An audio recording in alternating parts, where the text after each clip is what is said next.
Hey, what's up guys, it's your boy KCM What Ifs. Today we are gonna be reading Naruto, the Black Fox, or what if Naruto was killed and joined the Fox village. So sit back, relax and enjoy. I have already found mine, said Kyubi, Sakura Haruno.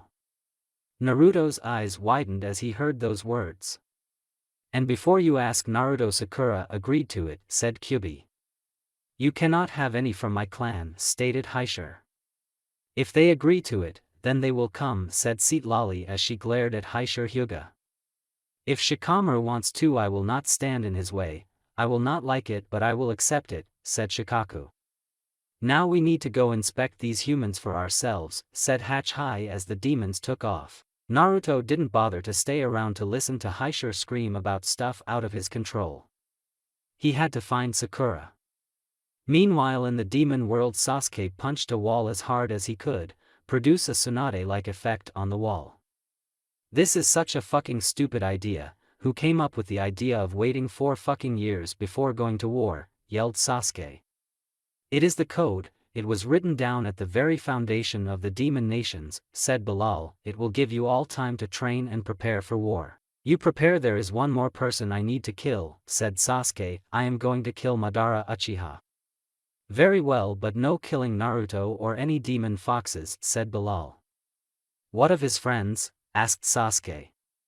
The Leaf Village and those loyal to it is under the protection of the Kyubi, so unless those humans are dumb and attack you, you may not attack them, explained Bilal as Sasuke disappeared into the darkness. Meanwhile, Naruto found Sakura waiting for him at his front door. Now listen, Naruto-kun, before you say anything, the Kyubi explained the risks about infusion of demon chakra, and I am fine with that, said Sakura. Sakura-chan, I am not worried about that, lied Naruto. He was worried about that, but not as much as the other item. What I am worried about is what will happen once the chakra is infused. What are you talking about? Asked Sakura.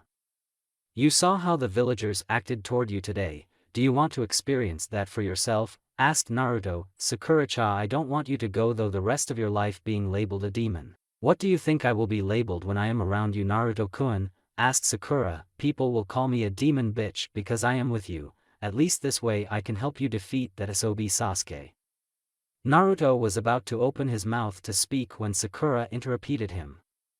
And don't you dare try to tell me we have to save him. He killed innocent people today, including kids, said Sakura as Naruto smiled. That is what I love about Sakura-chan. She will stand up to anyone and will never back down from her beliefs, though, Naruto. Alright, I don't like it, and if you want to back out at any moment feel free to, said Naruto. You can back out all the way up to the signing of the demon scroll and the infusion of chakra. I will not back down, stated Sakura. Have you told your mom? Asked Naruto as Sakura lowered her head. No, but if she doesn't approve then I will go through with it anyway, said Sakura. I am almost 17, that is when most ninjas move out of their parents' home. They find either a place of their own, or in the case of upper clans they get shipped off to another clan to get married. I am glad the Namikaze clan doesn't do that, said Naruto as he remembered what his shadow clones had found in the clan's records. The Namikaze and Nara clans were the only clans not to do that in the main house. Not as glad as me, said Sakura with a grin. Both of them unaware of what was happening just across the village. Hinata Hyuga hung her head in shame as she marched out of the Hyuga's branch house. On either side of her were ninjas of the Hyuga clan along with her father. So Tsum, are you sure you want this weak daughter of mine in your clan? Asked Haishur. Yes, Kiba is fond of her and in time she will grow fond of him, said Tsum. Did you even tell your son what you're doing? Asked Haishur as Tsum grinned. No, let it be a surprise, said Tsum with a smile. Yards away, watching from a rooftop invisible to even Hyuga eyes, was the queen of the demon lions, Citlali. I can see it, there is some fire still burning in her eyes, but it is dimmed and weak. Thought Citlali. However, she has potential, just get her away from her father and maybe we can have something blossom. Mom, said Sakura as she entered her house. In here, said Rin as Sakura entered the living room to see her mom looking at the photo of her wedding photo. Maybe I should wait a bit, thought Sakura. So did you take the Kyubi's offer? Asked Rin as Sakura's eyes widened. How did you know about that? Asked Sakura. The Kyubi came to visit me, said Rin. He explained everything to me, including why he attacked the village. I see, said Sakura. Do you still hate him for it? Asked Sakura. He took away your father. I can never forgive him for that, said Rin, but I know you will accept his offer or demand to be at Naruto's side. Yeah, I would, said Sakura. When do you leave? Asked Rin. Tonight, the infusion of chakra has to begin at sunrise and there's some preparation to go though, said Sakura. I wish you could come, but Naruto-kun said it happens inside their temple and only demons are allowed to enter. I am only allowed in because of the ceremony. I see, said Rin as she walked forward and hugged her daughter. Please just stay safe and come back alive. I will, Mom, said Sakura. Across town, Shikamaru and Temari sat across from each other with a shogi board between them. This changes things, doesn't it? Said Shikamaru as moved his piece forward. A little, said Temari as she moved her piece. The two of them had grown accustomed of having their meetings about the Chunin exams with either a shogi board or a chess board between them. The demon war isn't going to happen for 4 years, we can't stop all the exams because of that. I guess, and since the fields were not touched during the attack, we can still go through with the exam, said Shikamaru before looking toward a nearby bush. You can come out now. What are you talking about, little boy? Asked Temari as she looked at the bush. That bush is too big, said Shikamaru as Hachi appeared out of the side of the bush. Impressive, Shikamaru. Nara, no human has ever been able to detect me when I am using a cloaking jutsu, said Hachi as he walked up to the board. Ah, shogi, the best human invention ever created. You know of it? Asked Temari. Yes, I require all my wolves to spend at least 2 years in the human world undercover as a human, said Hachi. During my 2 years I fell in love with this game, I even have one in my throne room. Would you like to play? Asked Temari as she stood up. It is your game right now, said Hachi. Nah, shogi is the little boy's best game, I can't win, said Temari. You came very close a lot of times, said Shikamaru. Close doesn't count, besides I beat your lazy but in chess every time, said Temari with a grin as Shikamaru winced a bit. She was the only person who ever beat him in chess. Just one of the many things that made him want to scream at her and kiss her all at the same time. Very well, said Hachi as he used his chakra to reset the board in an instant as he took Temari's spot. I shall begin. Go right ahead, said Shikamaru as Hachi used his chakra to move a piece forward. The battle had begun. Meanwhile, back at the Inazuka clan compound, Kiba returned from a patrol of the village. Everything seemed normal until he noticed Hinata was sitting in the corner of his living room just staring out into space. Hinata, what are you doing here? Asked Kiba as he walked over to her. I live here now, said Hinata sadly as Kiba raised an eyebrow.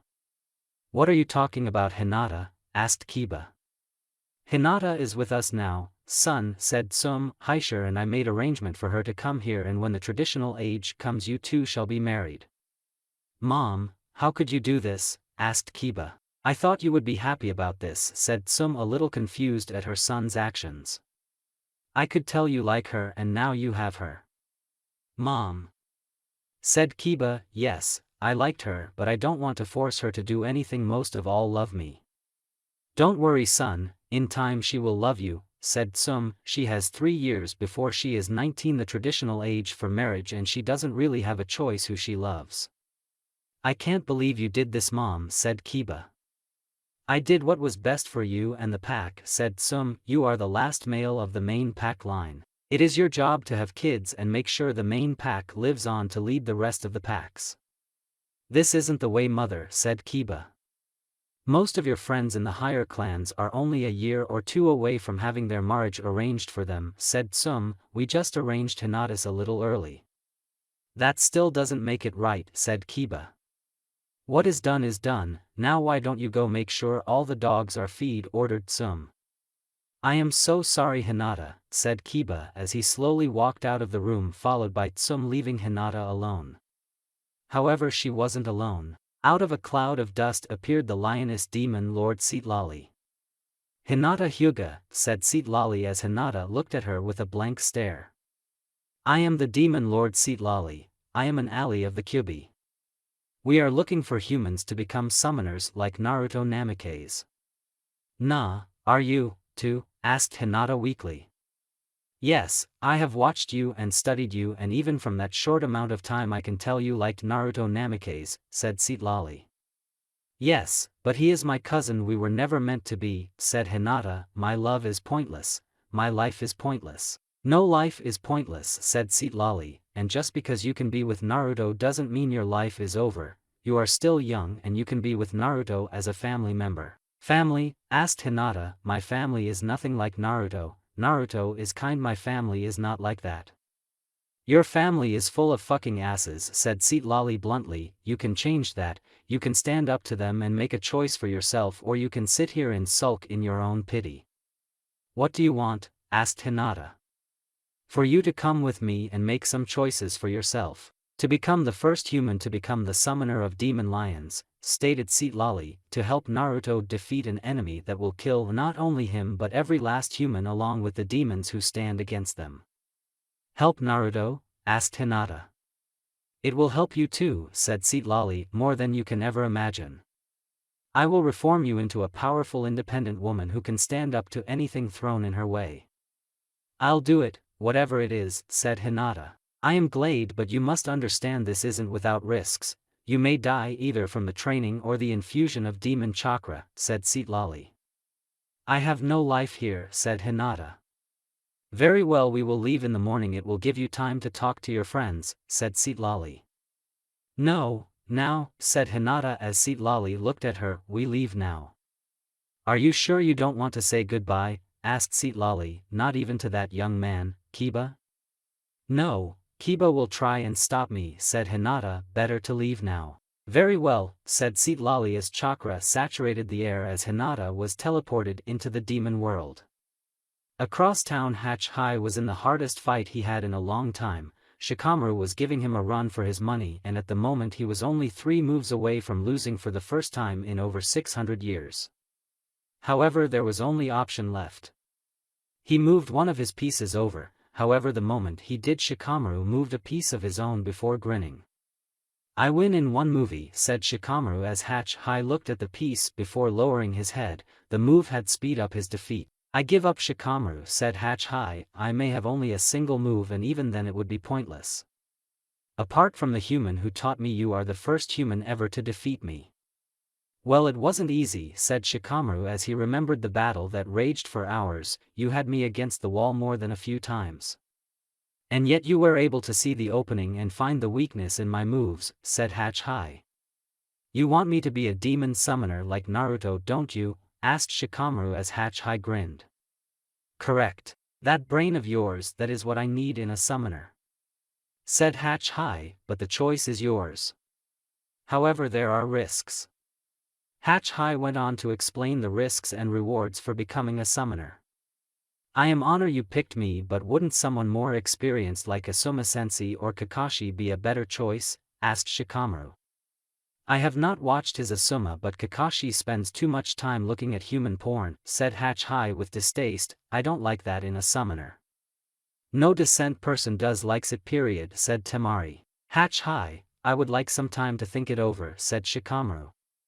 "Understandable, this is a major choice.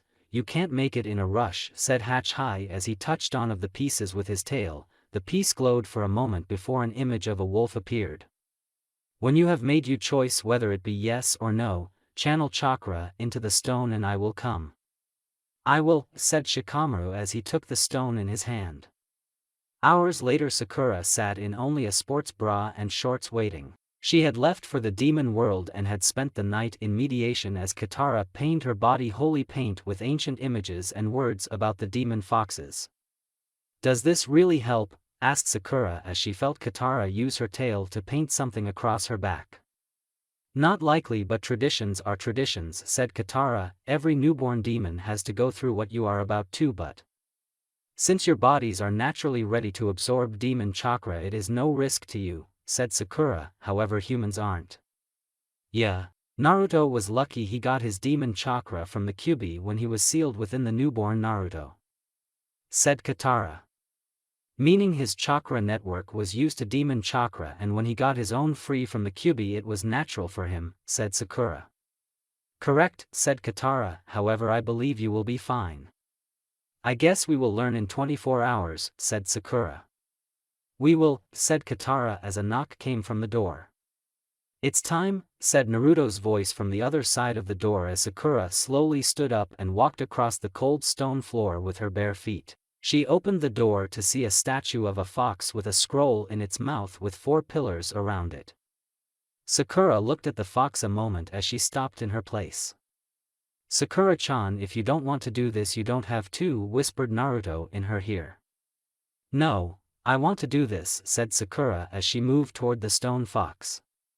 Naruto could only watch as Sakura walked up to the fox and did what she was told to do. She knelt down toward the fox and waited. She couldn't see what was happening above her, but she heard it. Above her the fox statue was moving as he picked up his paw and placed it on a large pained circle on her shoulder blade. For a moment nothing happened, and then the stone claws of the statue dug into Sakura's flesh. Blood started running down her back as the pained lines started glowing a deep shade of red. It's begun, said Naruto as he prayed for Sakura to have the strength to make it thought what was to come.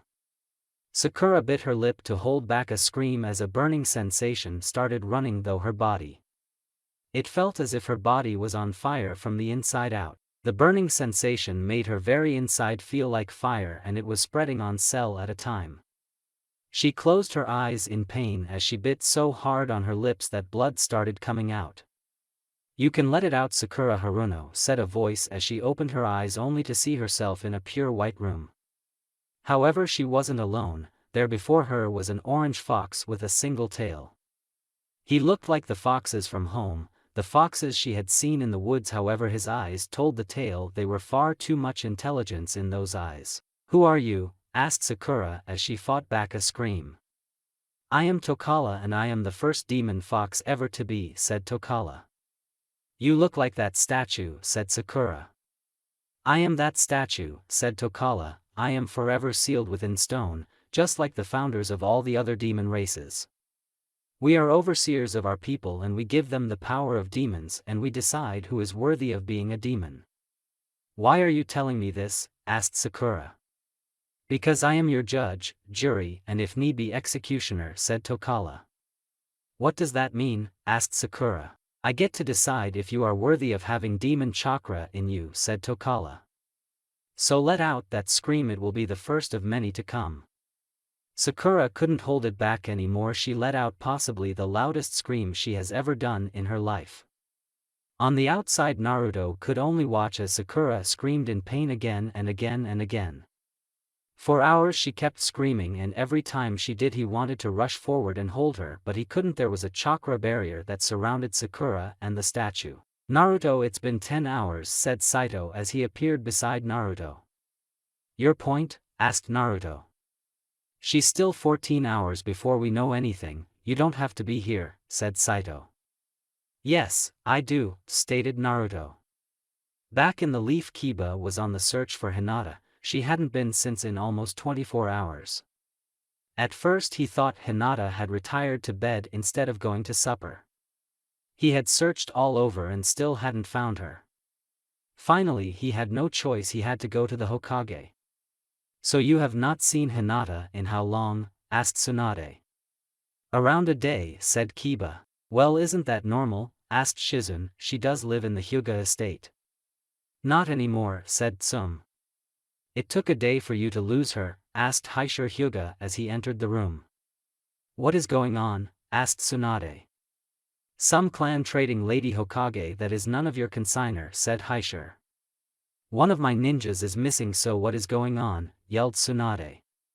Simply put, I gave my daughter to the Inazuka clan to be Kiba's wife, said Haishur as Tsunade's eyes widened. After I placed the bird cage seal on her, of course. You did that to your own daughter? Asked a stunned Tsunade. You sealed her with evil seal and then shipped her off like that. It was for the good of the clan, said Haishur.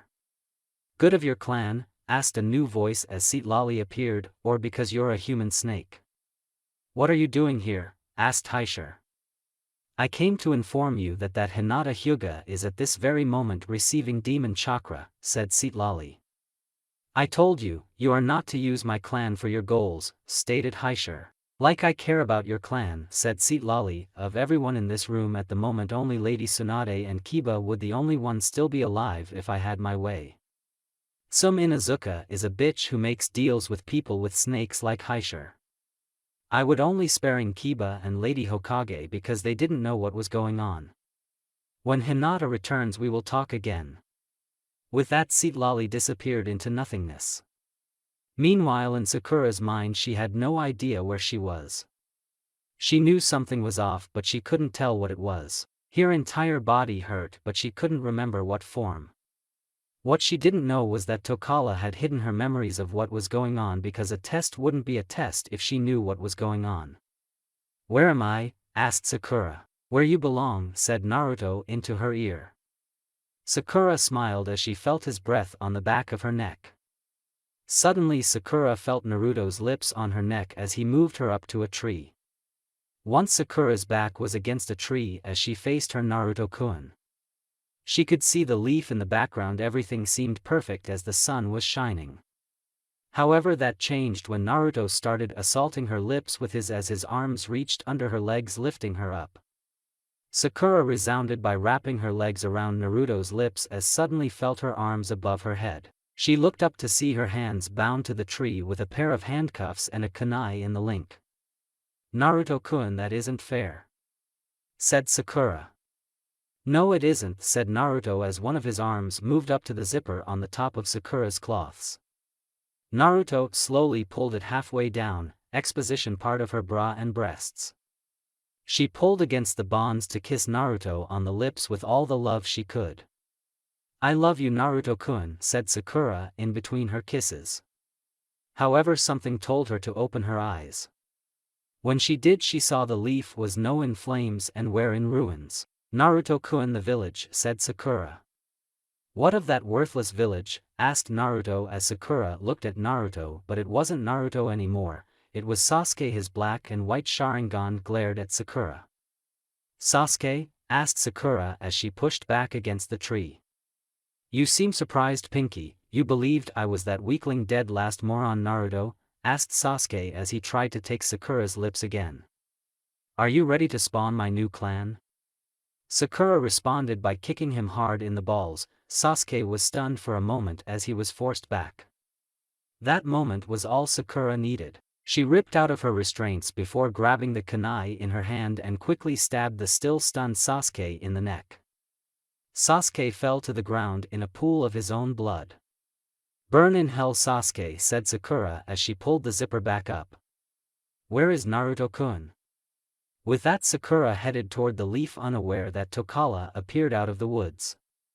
Alright, you may be over Sasuke, but do you love Naruto? Because that is key. Your new strength comes from your love for Naruto Namikaze, but how strong is that love? Naruto couldn't stop himself from punching the wall. The stone walls took the blow with easy as. Sakura was in pain and there was nothing he could do about it. He could just stand there and watched.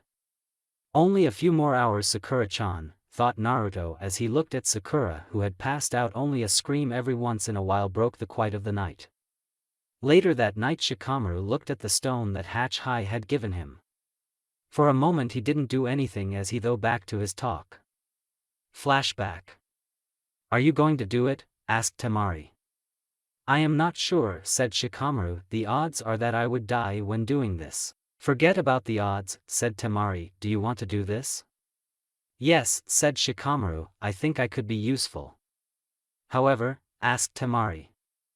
The whole demon thing doesn't fit well with me, stated Shikamaru. Also my clan's animal is a deer and they don't get along well with wolves. The choice is yours, little boy, but I would go for it if I were you, said Temari.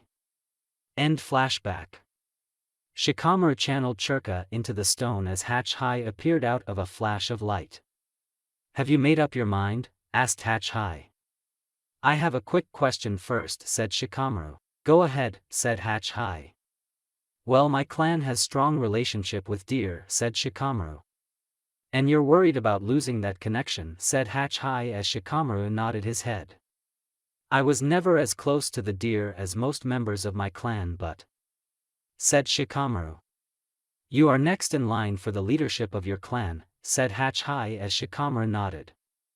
And as such I am expected to have a close relationship with our clan animal, said Shikamaru. I see, said Hatch High. Shikamaru, I want to show you something. What? Asked Shikamaru as Shikamaru and Hatch High disappeared. The next thing Shikamaru knew, he was just outside his clan's woods. Nice teleportation, Justu, said Shikamaru, but why are we here? For me, said a voice as a large wolf with brown fur walked out of the woods. It looked like a normal wolf, nothing like Hatch High and Shikamaru had seen the wolf before. It was the only wolf ever seen inside the Nara woods. She had grown in legend as the only wolf the deer trusted. There were reports of her fighting off other wolves to protect the deer and only eating the ones that died from natural causes. Yule? Asked Shikamaru. That is what your clan has called me ever since I entered your woods, said the wolf. However, my real name is Tala. You're a demon wolf? Asked Shikamaru. Very good, Shikamaru, said Tala. I am a demon wolf and sister to Hatch High. Why would a demon wolf want to live in the woods? Asked Shikamaru. She fell in love with nature during her time in the human world and gave up on the demon world to get back to nature, said Hatch High. Now that is out of the way, why are you here, brother? Asked Tala. I wanted to show him that wolves and deer can coexist, said Hatch High as he looked at his younger sister. I see, said Tala as she looked at Shikamaru. Shikamaru, I will tell you this, wolves and deer, predator and prey, life and death, it is all part of nature. You cannot have one without the other. Everything is linked together, said Hatch High. Without wolves the deer population would grow out of control. It's all part of nature. Understandable, said Shikamaru as he thought about it. So Shikamaru, are you going to become our summons? Asked Haishur High. Yes, answered Shikamaru. Meanwhile inside Sakura's mind she was running through a destroyed leaf. The streets were filled with dead bodies of ninjas and villagers. There were a few sound ninjas on the ground dead. Oh god, no, said Sakura as she saw Ino pinned under a large piece of fallen wall. Part of her face was gone. Nearby was Choji with a spear, though his body. She could see Shikamaru and Temari dead on a nearby rooftop with kuniyas in them. She ran past the dead bodies, past Kakashi, Asuma and Shizune, who had all fallen in by some fire. Justu. She could smell their burned flesh and she kept running. Naruto-kun, where are you? Suddenly she turned the corner in the road and came face to face with Naruto. Like Ino, he was buried under a large piece of wall, however his face looked fine. Naruto-kun, cried Sakura as she used her strength to throw the piece of wall off Naruto. That is when she saw the damage done to Naruto. His right arm from the elbow down was gone, both his legs were broken and there were multiple stab marks on his chest. No, cried Sakura as she looked at Naruto as she started pumping healing chakra into him. Please Naruto, don't be dead. You are, said Naruto weakly as blood started to come out of his mouth. Naruto-kun, said Sakura happily as she looked at Naruto still applying healing chakra, just hang in there, I will get you well. No, you will not, said Naruto as more blood came out of his mouth. I am dying, Sakura-chan. No, you are not, you will not die on me, Naruto-kun. Stated Sakura, you will live, you never give up, so don't give up now. Sakura, said a stern voice as Sakura looked up to see a beat-up and bloody Tsunade standing there. Lady Tsunade, help me, pleaded Sakura. Sakura, you can't save him, said Tsunade, and you know that his wounds are too great. No, I will save him, stated Sakura as she pumped all the chakra she could into healing. I have to save him. They are coming, Sakura, we have to go get out of here, said Tsunade. I am not leaving him, ordered Sakura. Go, Sakura-chan, please go in time, you will find someone else to love, said Naruto weakly. "No, I love you Naruto-kun and I will never leave you behind," said Sakura as she bent down kissing Naruto's lips before pumping in every little bit of chakra she had into his body. She was going to heal him if it killed her. Once the last bit of chakra had left her, she fell on top of the dead Naruto with tears in her eyes as her heartbeat slowed down. "I love you Naruto-kun," said Sakura as her heart stopped. However, suddenly everything changed. "Very good Sakura," said a voice as Sakura looked up to see a fox and everything was gone. She was back in a pure white room. "Who are you?" asked Sakura, confused about what was happening. Let me fix that problem," said Tokala as he broke the memoirs. Looked on Sakura. Suddenly she remembered everything, how she had been tortured for hours before put into different spots to test her. She remembering being locked in a room for hours as the it kept getting colder and colder, so cold her fingers started to fall off from frostbite. Then she had to do battle with different enemies. "I hate you," cried Sakura, "you made me think Naruto-kun is dead. Had Sasuke almost raped me, and that is on top of torturing me for hours. I am sorry for that, but you have passed my tests," said Tokala. At his very moment the last of the demon chakra is making its way into your body. "Why didn't anyone tell me about this? Didn't Naruto have to go through this?" asked Sakura. "Because he doesn't remember and neither will you. After we are done talking here I will remove the memories from your mind," said Tokala. "Not even the Kyuubi knows about me and that is how it is going to stay. However, know this Sakura Haruno, I tested your love for Naruto like I tested his love for you, and both of you love each other. You tested Naruto years ago, it may have changed," said Sakura. "Yes, but I also tested him again when I gave him that tattoo, and I will test you again when you master Sage Mode," said Tokala. "Now until we meet again Sakura Haruno." The next moment she felt was the sensation of falling. Naruto didn't wait for Sakura to even touch the ground. He caught her in mid-air and cradled her. "Sakura-chan?" asked Naruto as he felt for a pulse. He smiled as he found it as Sakura's cheek rose and fell. "Naruto-kun?" asked Sakura as she opened her eyes. For a brief moment her eyes were their normal shade of green, only silted like his when he went demon. After a few blinks they returned to normal. "Welcome back Sakura-chan," said Naruto as he helped Sakura to her feet.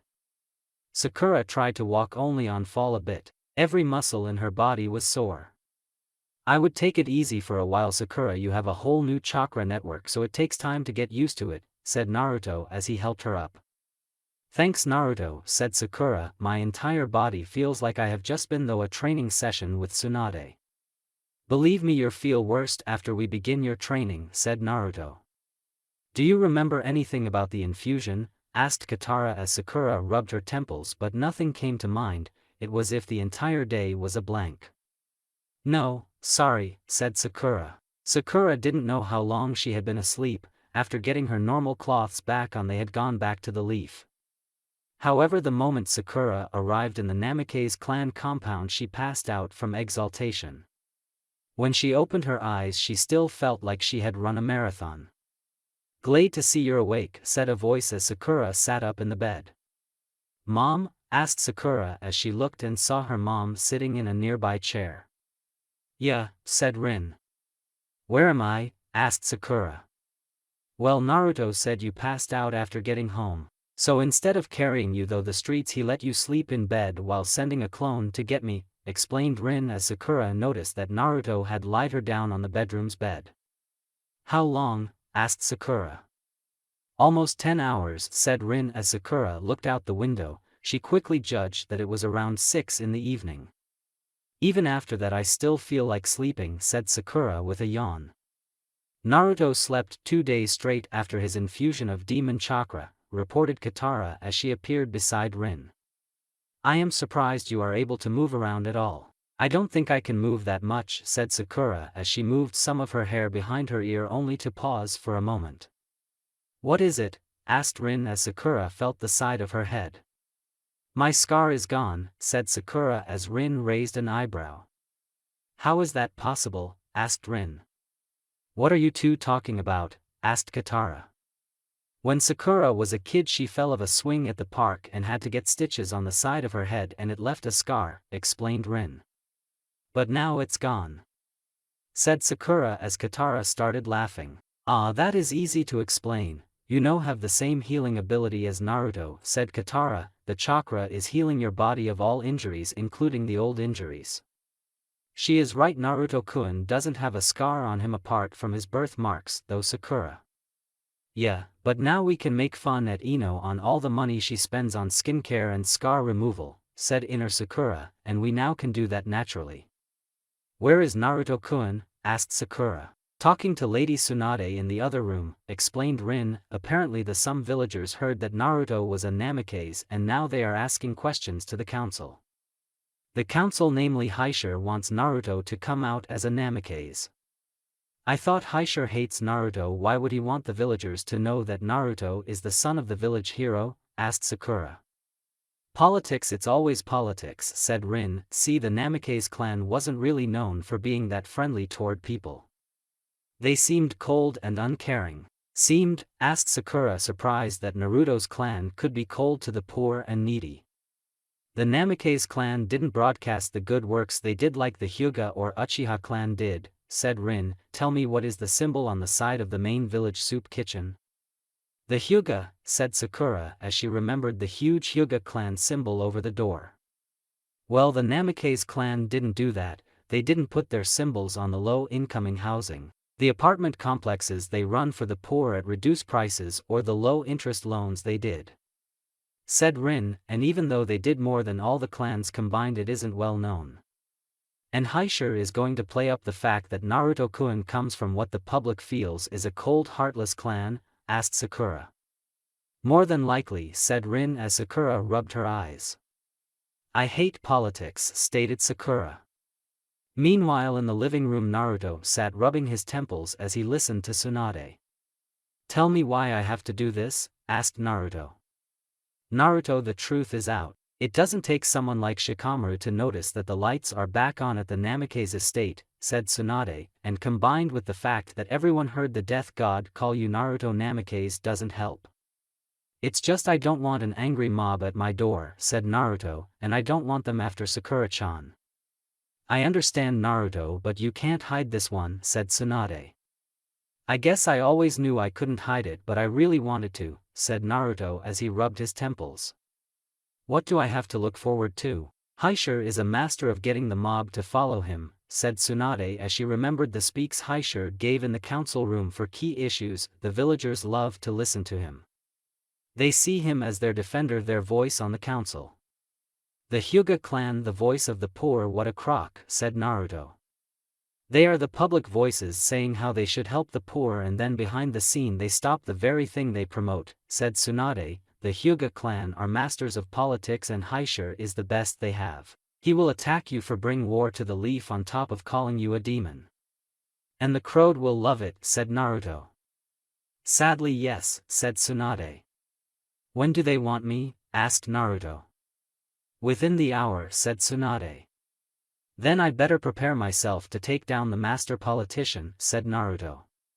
An hour later the largest crowd ever to come to a council meeting filled the stands over the council room. The crowd sat like fans in a stadium in a circle raised up over the main council floor. As per tradition the spots of all current clans were light and it was impossible to notice that the Namikaze spot long abounded was now alight. Well, it's time, said Naruto as he looked out a darkened doorway to see his council chair in front of him. From his spot none of the villagers could make him out.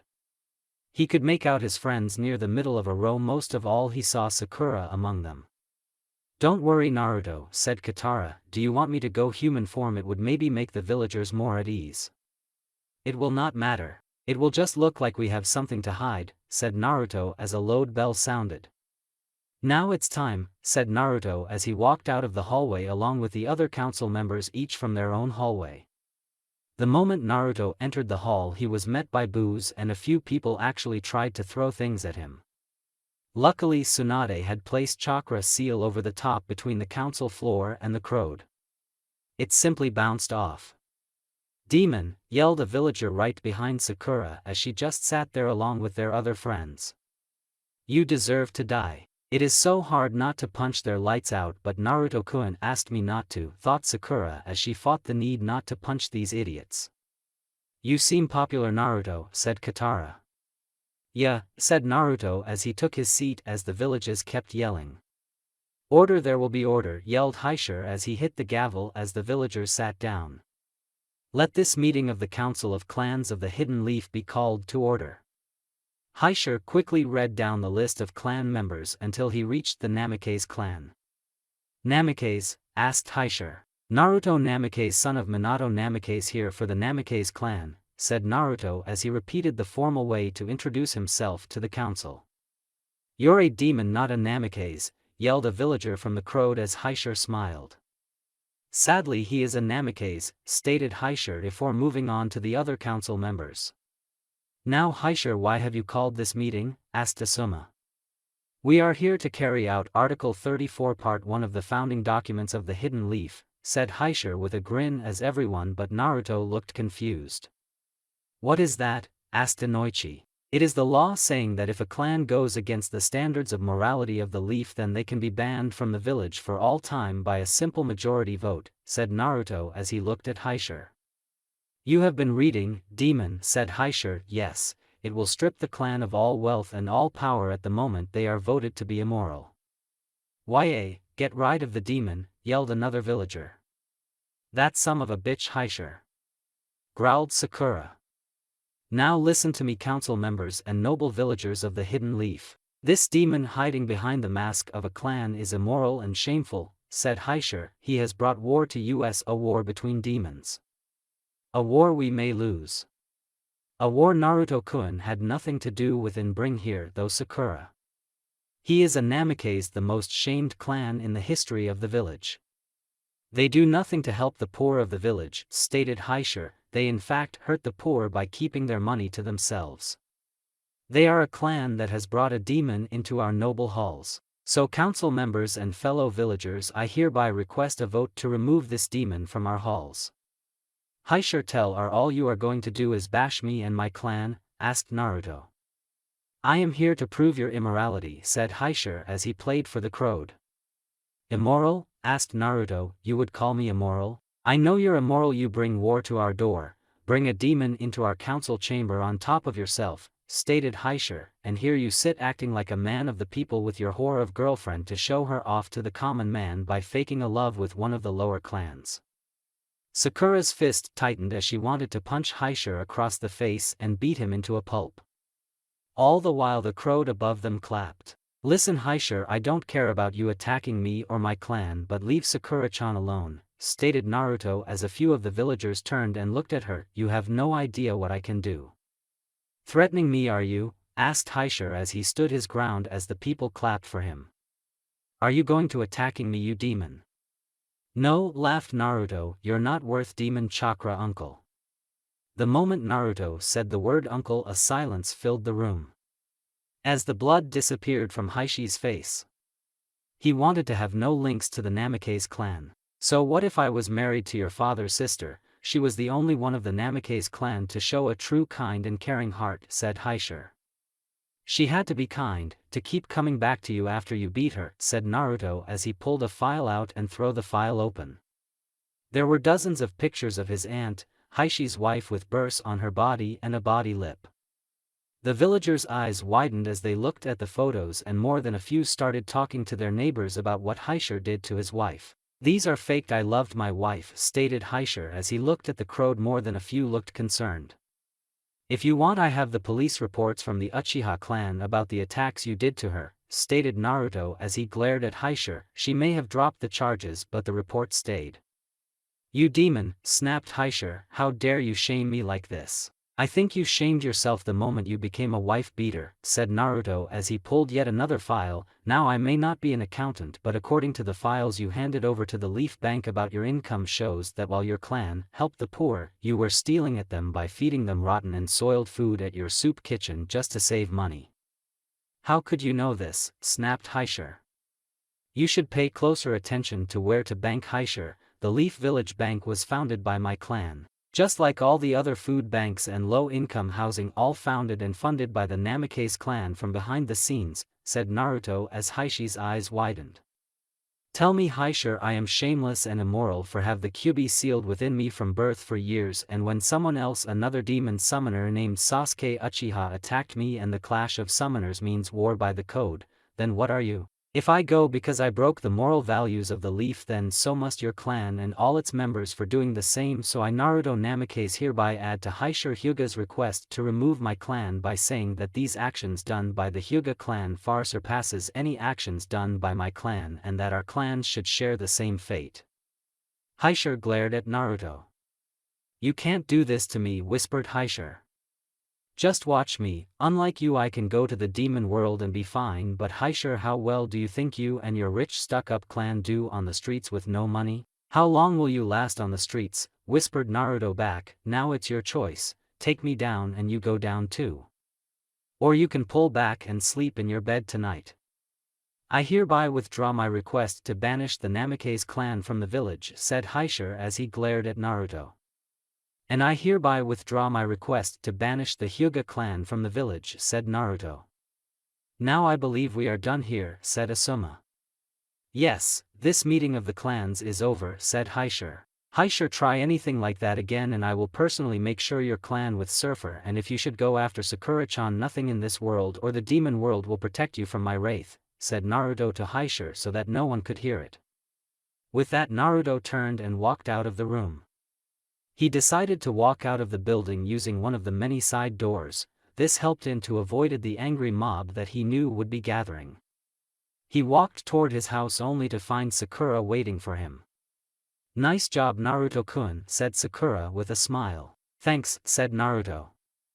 But next time hit him, said Sakura as Naruto grinned. We will begin your training in the morning. Works, but since I am going to be here a lot to train, my mom came up with an idea, said Sakura. What? Asked Naruto, wondering what it could be.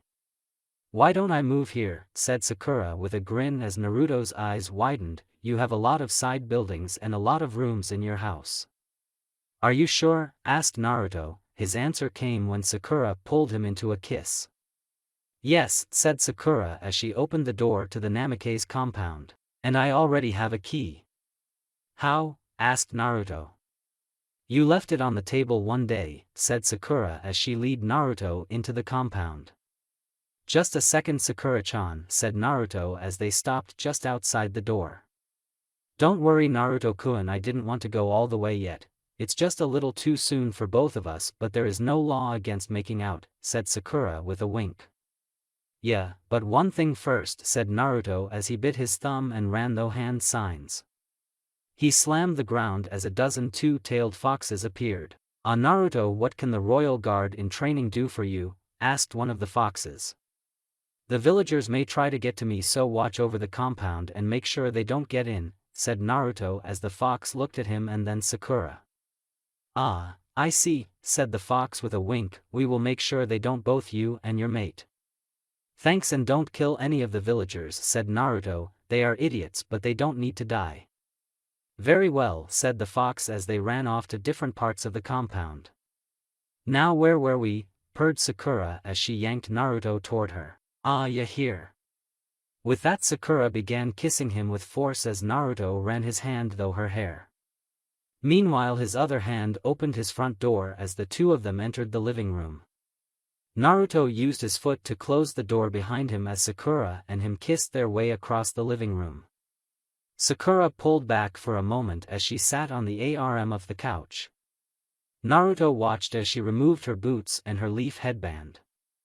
Naruto kissed her lips as she let out a soft moan in pleasure. At the same moment Naruto leaned her back onto the couch as he went on top of her. Sakura's hands found their way to Naruto's sides before slipping under his shirt. She could feel his muscles at her fingertips as he started planting small love bits on her neck. Naruto-kun, moaned Sakura, happy as her hands started on their own to move toward Naruto's belt. Even though Sakura's mind wasn't ready to go all the way, her body wanted to, and at this moment the body was stronger than the mind. However, the moment Sakura's hands reached Naruto's metal belt buckle, a lamp light suddenly turned on. Both teens instantly stopped what they were doing and looked toward the source of the light. "Well, I wasn't expecting a show when I broke in," hissed a voice as Sakura's and Naruto's eyes widened. "Luckily I stopped it before I saw more of Dead Last and the weakling." "Sasuke," growled Naruto as he glared at his ex-friend and teammate who sat in his house with a glass of what smelled like whiskey in his hands.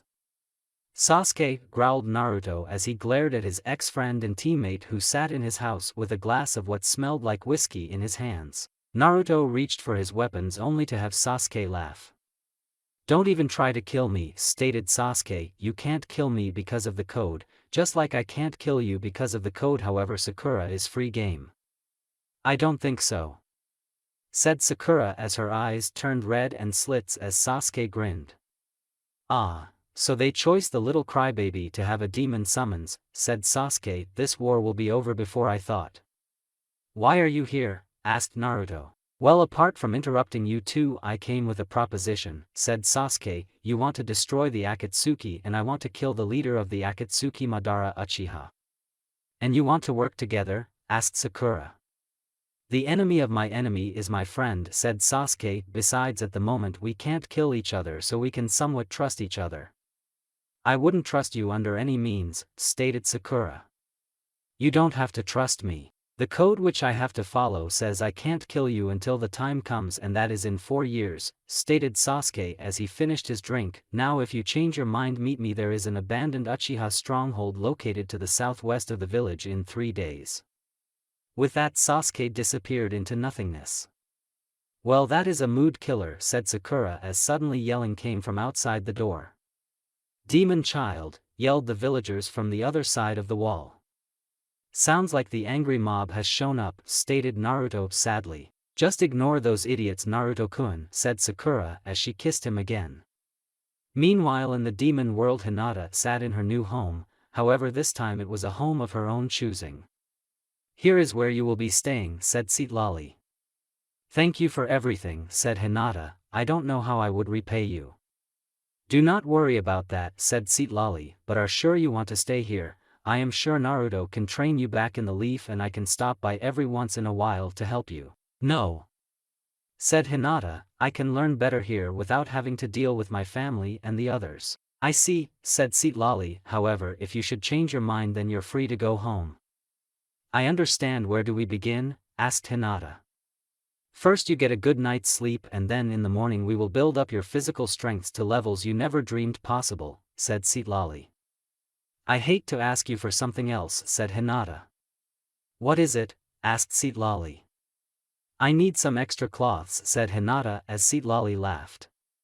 "Don't worry, that is easy to do. Now get some rest, you will be busy in the morning," said Citlali. Later that night, Sakura awoke from possible the most peaceful sleep she may ever had. Unlike last time Naruto and her had slept together, this time they were dressed in their normal sleeping attire, a black shirt and orange shorts for Naruto and a red tank top and a pair of sweatpants for her. It just felt so nice to near Naruto, to hear his strong heartbeat, to feel his breath on the back of her neck, and to just simply smell him.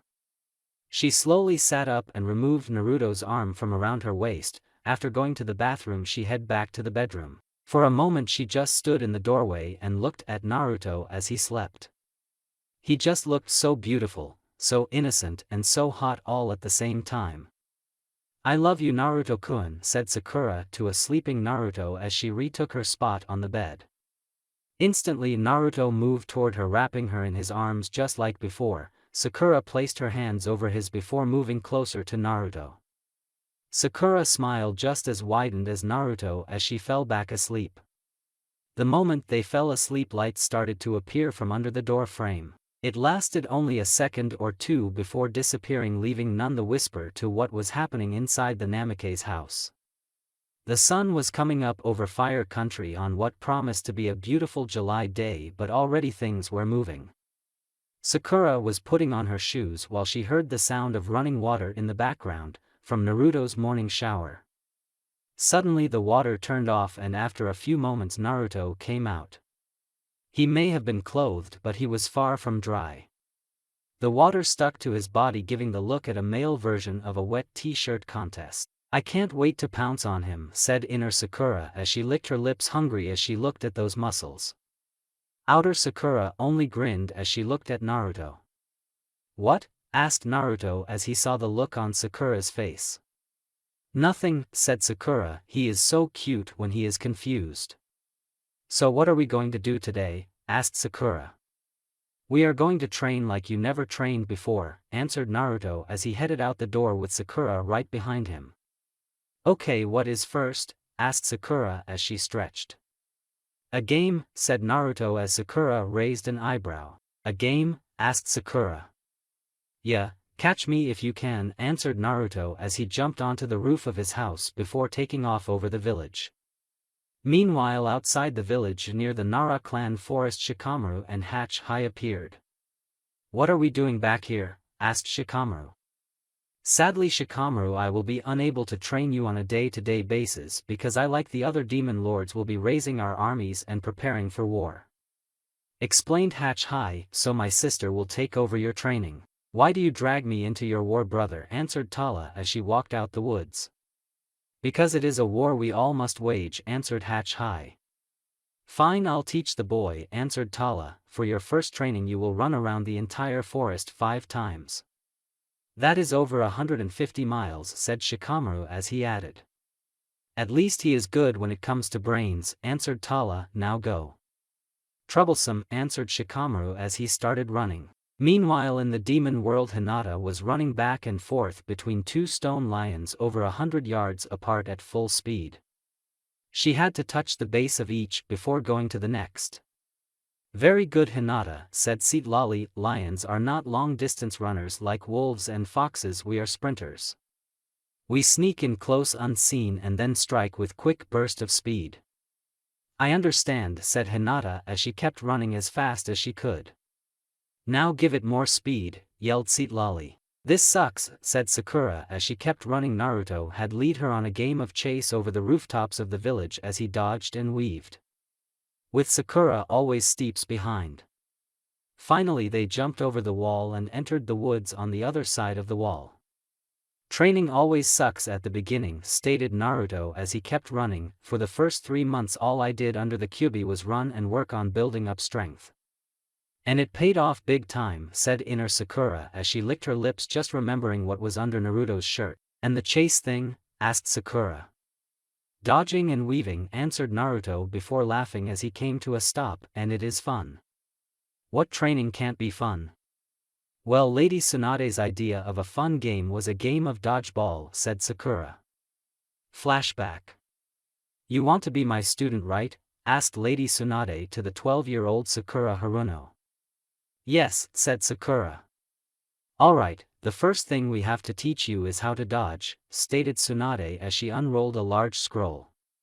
To Sakura's surprise, 5 dodgeballs appeared on top of the scroll. Tsunade reached down and picked up one as another appeared taking its place. Now Sakura, you will dodge every one of these. Alright, said Sakura as suddenly Tsunade threw the ball. Sakura barely got out of the way as the ball flew straight through a tree. End flashback. That wasn't a fun day, said Sakura. Well, let's try something, said Naruto. You know about shadow clones and their ability to transfer information back, right? Yeah, but I can only make 3 of them, answered Sakura. Well, because you have demon chakra now you're be to make a lot more, said Naruto as he formed 6 clones. Sakura formed the hand sign as to her amazement 6 copies of her appeared with easy. Now each pair will work on a different thing, answered the real Naruto as they all jumped away leaving only the real Naruto and Sakura behind. So what do we do, Naruto-kun? Asked Sakura. Well, we need to find out what type of chakra you have so that we can decide what justice work best for you, said Naruto as he reached into a pouch and pulled a piece of paper. Chakra paper, stated Sakura knowing what it was. Yeah, but this is demon chakra paper, said Naruto. What's the difference apart from what I guess is the fact it works on demon chakra? Asked Sakura. Nothing, said Naruto as Sakura shook her head before taking the paper. She channeled her chakra into the paper which instantly turned soggy. Water, stated Sakura sort of surprised by the chakra type. This is great. Water and fire are the elementals chakra I know very well apart from wind. If it was earth or lighting I would have to had find you another teacher, said Naruto. So what do we do now? Asked Sakura. You must connect with your element and that would help you understand yourself, stated Naruto as he remembered what the Kyuubi did to him when he learned his element was wind. Flashback 12-year-old Naruto. This is crazy, said Naruto as he looked at the large creator and the endless drop that was just inches away from him. No, it is logical in order to fully understand yourself, your element and how to control it better in just as you need to become one with it. Said Kyuubi, if you were a fire type I would make you sit inside the creator of an active volcano, water under a cold waterfall, earth in a dark underground cave, lightning is something you don't even want to know. And I get this, yelled Naruto. Yeah, said Kyuubi as he used his tail and pushed Naruto over the edge into the howling winds. Naruto fell straight down only to get pushed back up by the strong winds. Wow, yelled Naruto as he went up and down inside the wind. You need to be calm, kid, the wind will stop you from hitting the bottom but now you must focus and become the wind, ordered the Kyuubi as Naruto crossed his legs and began meditation. End flashback. Sakura-chan, since you need to be in the water to understand your element, you need your bathing suit, said Naruto. Are you sure you just don't want to see me in it again? Asked Sakura with a wink. No, this is really about training, said Naruto. Fine, I'll go get it, said Sakura as she took off toward the village. And seeing you in your bikini, whispered Naruto when he thought Sakura was out of hearing range. I heard that, Naruto-kun, yelled Sakura back as Naruto blushed a bit. Meanwhile, in the throne room of the Uchiha fortress, Sasuke sat looking into the darkness. The only light came from a single candle located on the small table beside him. What are you doing, Sasuke? Hissed Bilal as he appeared from the darkness. I am waiting for Naruto, said Sasuke. Why, you can't kill him, stated Bilal. Yes, but we can work together to kill a common enemy, the Akatsuki, said Sasuke. Why would you help him? Asked Bilal. I am not helping him, I want the leader of the Akatsuki dead and more than likely dead last, or the pink bitch they choice for a fox summon. Sakura will die at the hands of the Akatsuki, stated Sasuke. Worst case I see their fighting styles and learn more. I see, a wise move, but what if they get into trouble? Asked Bilal. The code says I can't kill them until the war. It doesn't say anything about having to save them, stated Sasuke as Bilal grinned as he nodded his head. Very well, I just came to inform you about the other choices the other demons made for their summons, said Bilal. Hinata Hyuga will be working with the lions under Citlali. No real threat. Hinata was weak and always fainted around Naruto because of her crush on him, explained Sasuke. However, her Byakugan can see in 360 degrees and make out chakra. I see. And what of Shikamaru Nara, said Bilal. He was choice by Hatch High for the wolves. He may prove a bit of a threat, he is extremely smart and can quickly find an enemy's weakness, said Sasuke. However, his combat skills are limited to his clan's Shadow Jutsu and other basic skills, and there is no way he can outthink his way of the coming storm. I see, said Bilal. I will report this to Sheamus. With that, Bilal left Sasuke alone to his thoughts. Meanwhile, back in the Leaf, Sakura had just finished putting on her bathing suit and had just put on her shorts when a notice came from another place in the Namikaze's main house. In an instant she grabbed her kunai and faced the door. However, nothing happened. Maybe I was dreaming something, thought Sakura as she lowered her kunai and reached for her shirt to slip it over her swimsuit like she did for her shorts. When suddenly it happened again. Okay, something is up, thought Sakura as she slowly walked toward the door, making sure her feet made no noise on the carpet floor. She followed the source of the sound to its source. It was coming from inside Naruto's nursery. Sakura did a quick mental count before opening the door. In a rush, she stormed into the room, kunai at the ready, just looking for the intruder. However, no one was there.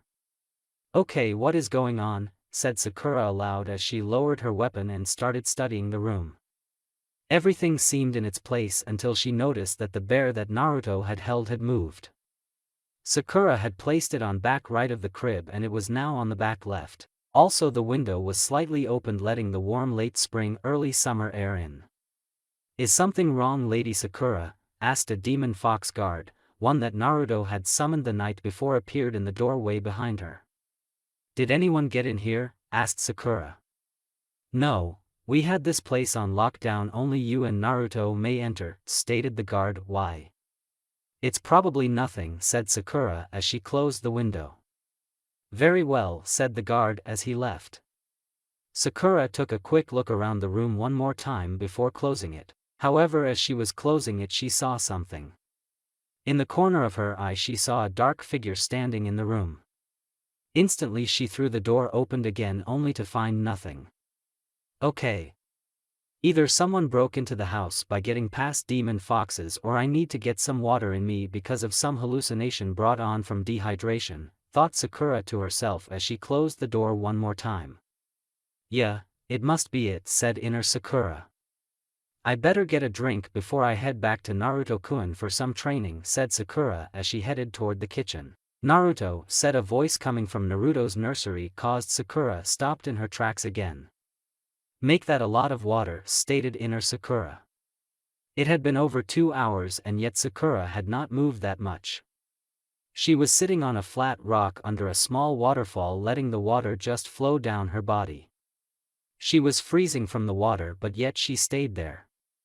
The clones that they had sent out early had been sent back. I am not sure what I am supposed to do, asked Sakura. You're supposed to think of all the problems in your life and how water works. You have to know yourself in order to enter sage mode, and in this war we will need this, said Naruto. Maybe it would be better if I left you alone to think. It works better if you are able to think about things yourself.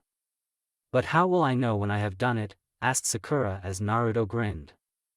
You're no, said Naruto as he disappeared into the woods. I don't know where to even begin, thought Sakura. Why not start with Naruto-kun and Sasuke? Said inner Sakura, that is heavy on your mind. Yeah, admitted Sakura, I love Naruto-kun, but you're worried that he thinks he is second place, responded inner Sakura. Yeah, answered Sakura, I don't want him thinking I am with him just because I couldn't get that snake Sasuke. That is a big problem there, answered inner Sakura. One I have to solve, said Sakura. Meanwhile, inside the Hokage's office, Tsunade sat looking at paperwork. You can come in now, Naruto, stated Tsunade as she turned to see Naruto standing in the open window. We need to talk, said Naruto. About what? Asked Tsunade as Naruto took a seat across from Tsunade. A great many things, but first let's start with not telling me about you knowing about Sasuke, asked Naruto.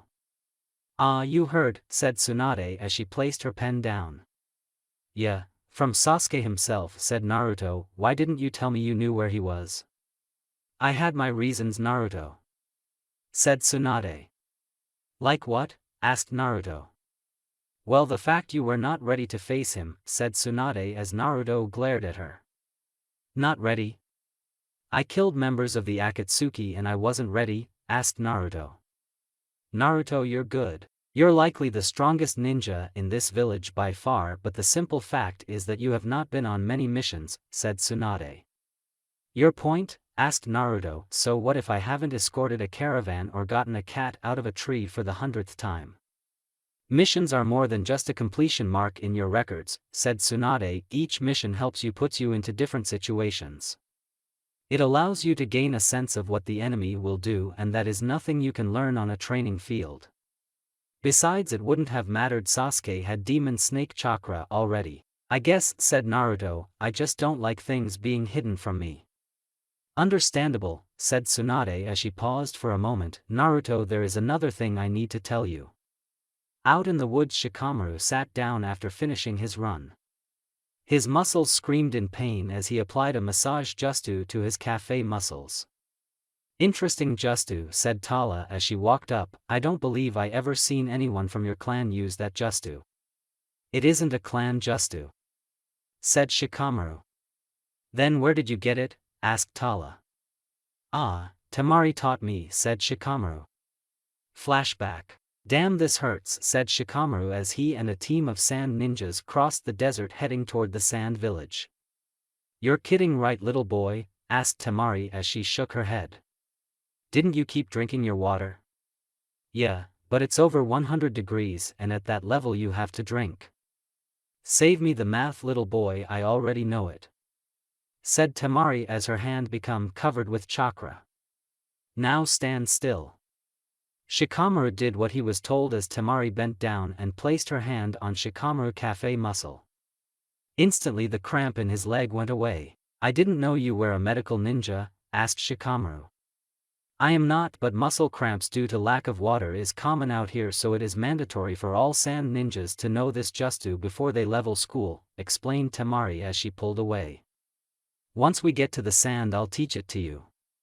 It's a sand village jutsu, won't Gaara be upset of you teaching it to another village's ninja, said Shikamaru as Temari rolled her eyes.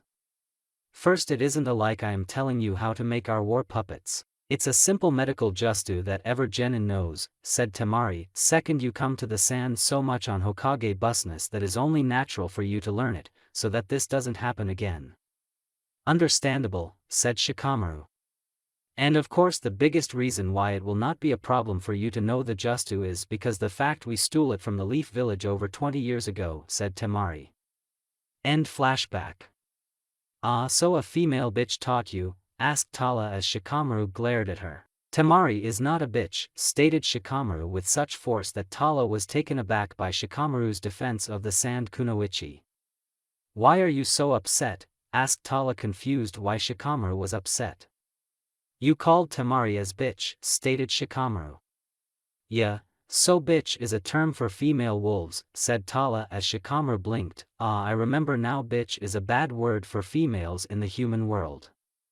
Yeah, said Shikamaru. Sorry for my mistake, demons use different terms, said Tala, bitch for female, mate for marriage and others. Let's just drop it, said Shikamaru. What? Asked Naruto. You let Hinata get the birdcage seal and not tell me about it?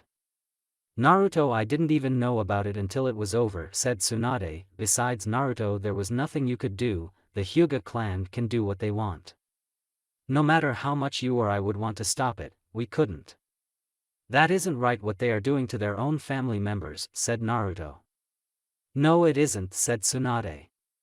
Tsunade, since we are clearing the air of secrets, there is something I need to tell you, said Naruto. Don't tell me you and Sakura are engaged, asked Tsunade with a smile. No, well not yet at least, we are moving slow, said Naruto. That is what Minato and Kushina said at the beginning of them dating, but they were sleeping together in less than a year. Thought Tsunade, if it wasn't for the war they would have gotten married sooner. Well, Sasuke came to see Sakura-chan and I last night, said Naruto as Tsunade's eyes widened. And he didn't try to kill you? Asked Tsunade. He can't, he and I are bound by the demon code. We can't hurt each other until the war begins in 4 years. Said Naruto. Then why did he come to see you? Asked Tsunade.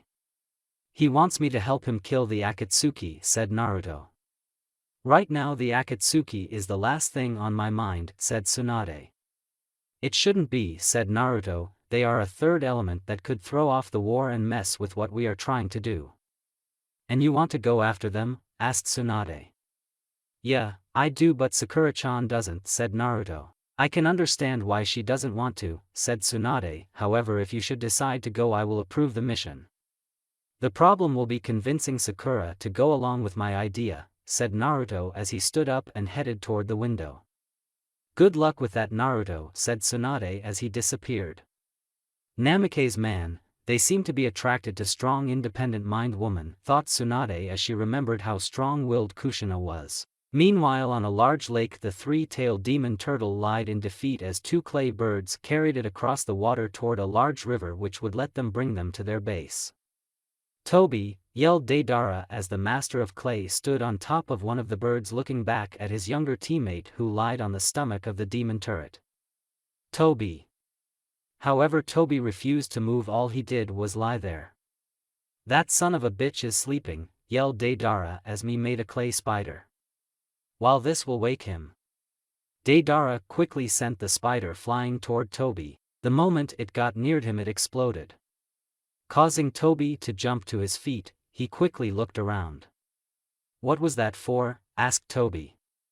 You are not supposed to sleep when we are transporting a demon, stated Deidara, wondering when he became the mature one.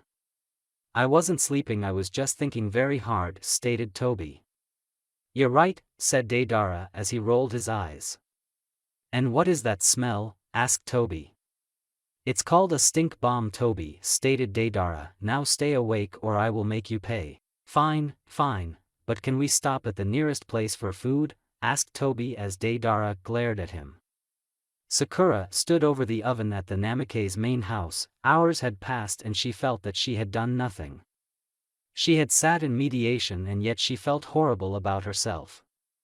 She had dug up every moment she could remember of the times she had made fun of Naruto or had belittled him behind his back and even to his face.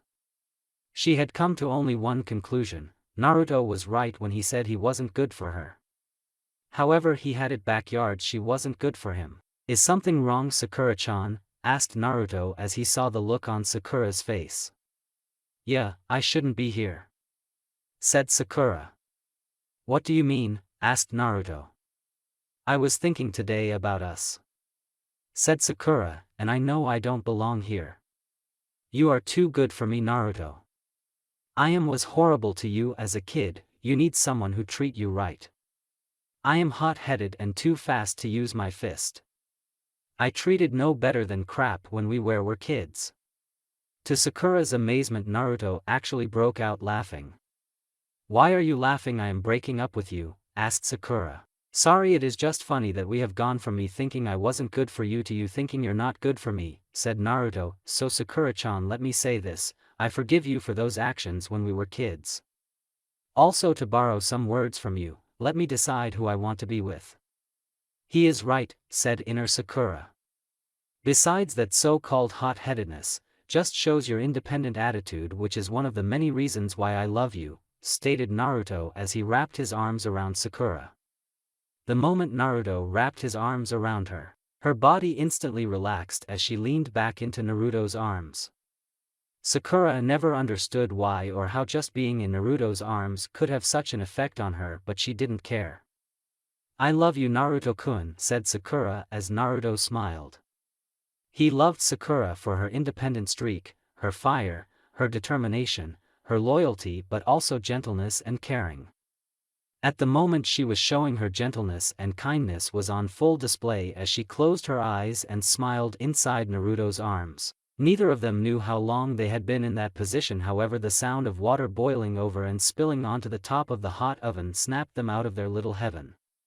Sakura quickly moved to stop the water from boiling over. Well, you sure don't love me for my cooking ability, said Sakura with a laugh. You're way better than me, Sakura-chan, stated Naruto. I just wish I could take you out to dinner, but they will not let me in the door. I know. They are starting not to let me in, because they know I am shopping for you, said Sakura. Oh well, more one-on-one time with you. It was well past midnight at the Namikaze compound and once again Sakura had to leave Naruto's arms. However, this time she didn't have to go to the restroom, something just didn't feel right. She could tell they were not alone in the house. She walked around the house without turning on a single light, her green eyes searched the darkness for the unknown presence. At first she found nothing, however her ears soon heard something. Is someone crying? Thought Sakura as she reached the source. It was coming the nursery. However, instead of opening the door, she dropped down and looked through the small gap between the door and the floor. As she looked through the gap, she saw a pair of feet standing there.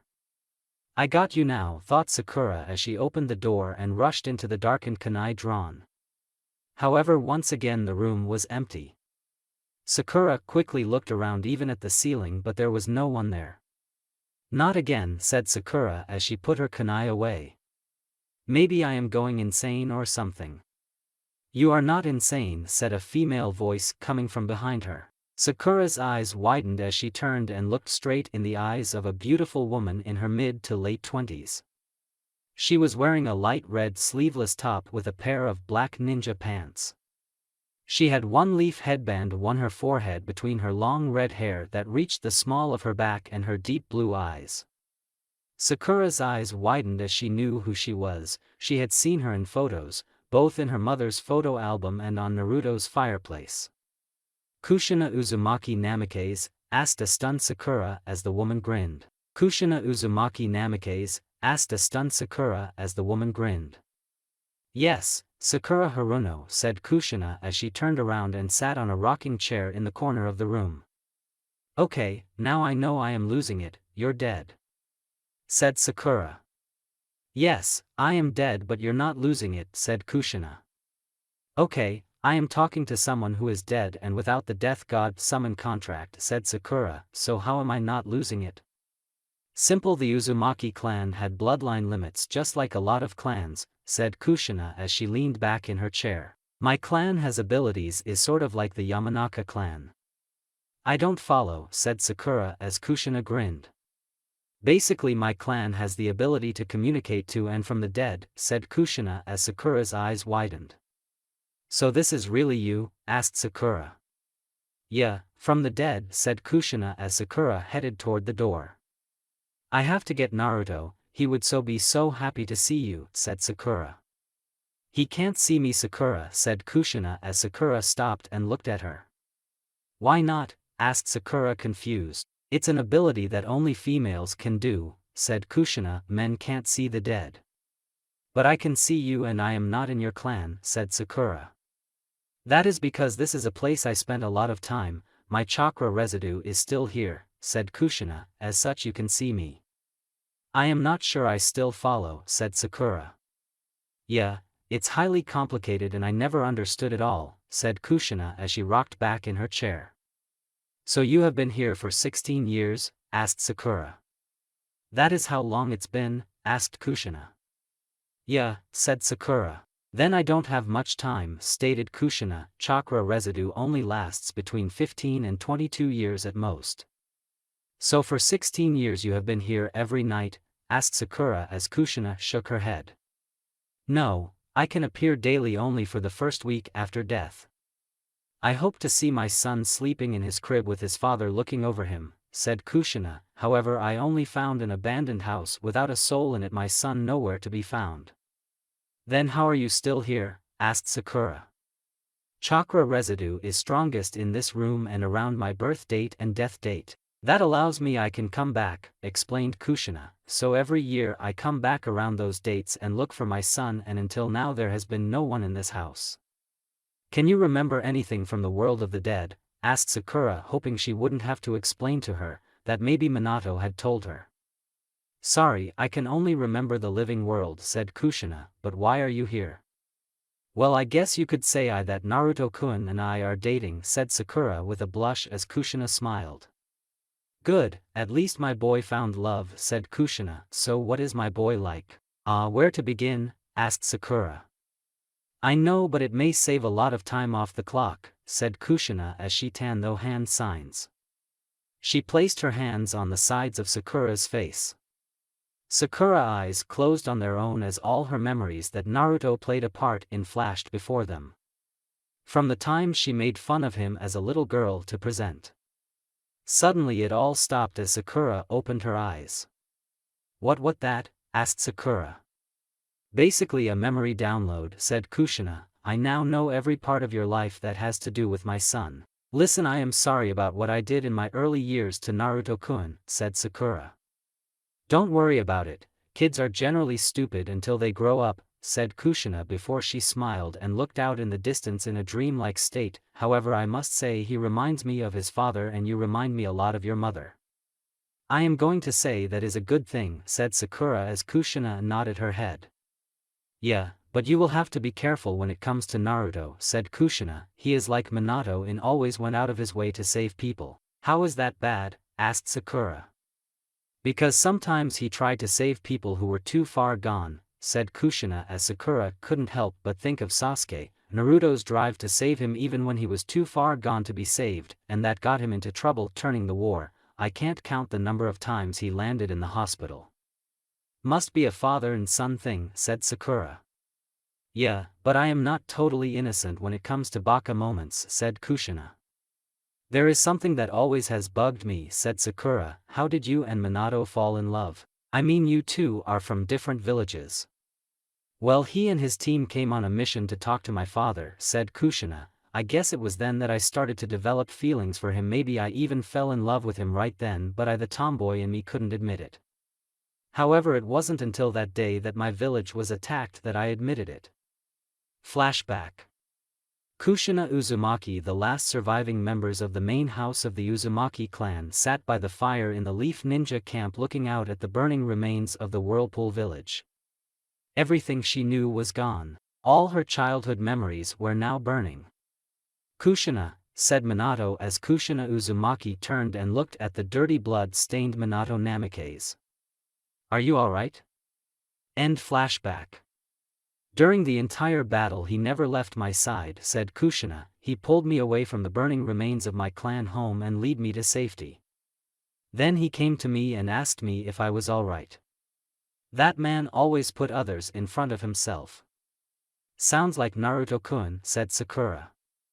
Yeah, said Kushina as Sakura noticed that Kushina's right hand was fading away. What's going on? Asked Sakura. My time is almost up for now, said Kushina. So you will be back tomorrow? Asked Sakura as Kushina shook her head. No, not until my death date, said Kushina. That is when the chakra builds up and I can return. I see, said Sakura sadly. Don't be sad, I learned about my son after years of looking over an empty house, said Kushina as she looked toward the door and smiled. Sakura followed her eyes to see Naruto standing there. Sakura-chan, what are you doing up? Yawned Naruto. For a moment Sakura thought about telling him the truth and what was going on and why he couldn't see his mother. However, she saw Kushina shaking her head no as she studied her boy and looked at him for the first real time. Nothing, I just came in here to think, lied Sakura as she stood up. Okay, why this room? Asked Naruto. I don't know, it just felt like a good place to think, answered Sakura as Naruto simply took the answer before heading back to bed. Sakura followed him before turning and looking at the ghost-like Kushina. Her entire body had become sea though, but Sakura could see the smile on her face as she closed the door. The sun was coming up over Fire Country as Shikamaru awoke from a night in the woods. He sat up and started making his breakfast. Half asleep he noticed that Tala was eating her breakfast, a raw piece of what appeared to be a deer's leg. If he didn't know that she was a demon wolf, he would have no trouble believing that she was a normal wolf. I thought demon wolves were civilized, said Shikamaru as he waited for his eggs to cook. Most demon wolves just like you humans pretend to be civilized, but tell me Shikamaru, what would happen if say people lost all their creature comforts? Asked Tala. How long do you think the average non-ninja person could last without the ability to walk down the street to the corner market or have a hot shower every day? How long until they start attacking people they called their friends? Not long, stated Shikamaru. Correct, said Tala. Deep down humans and demons are just a step above being raw animals who care for nothing and no one apart from themselves and maybe a close loved one. That still doesn't tell me why you're eating like an animal, asked Shikamaru. Simple Shikamaru, I am trying to tap into that animal side of me, explained Tala. Why? Asked Shikamaru. Animals are wild and uncivilized, they kill without care or thinking. That is where you are wrong Shikamaru, animals are very smart, said Tala. Think of a pack of wild wolves, they work together to trap their prey. It takes brains to think of plans like that, and that is one thing key in the summer of the demon wolves. Brains I have, said Shikamaru.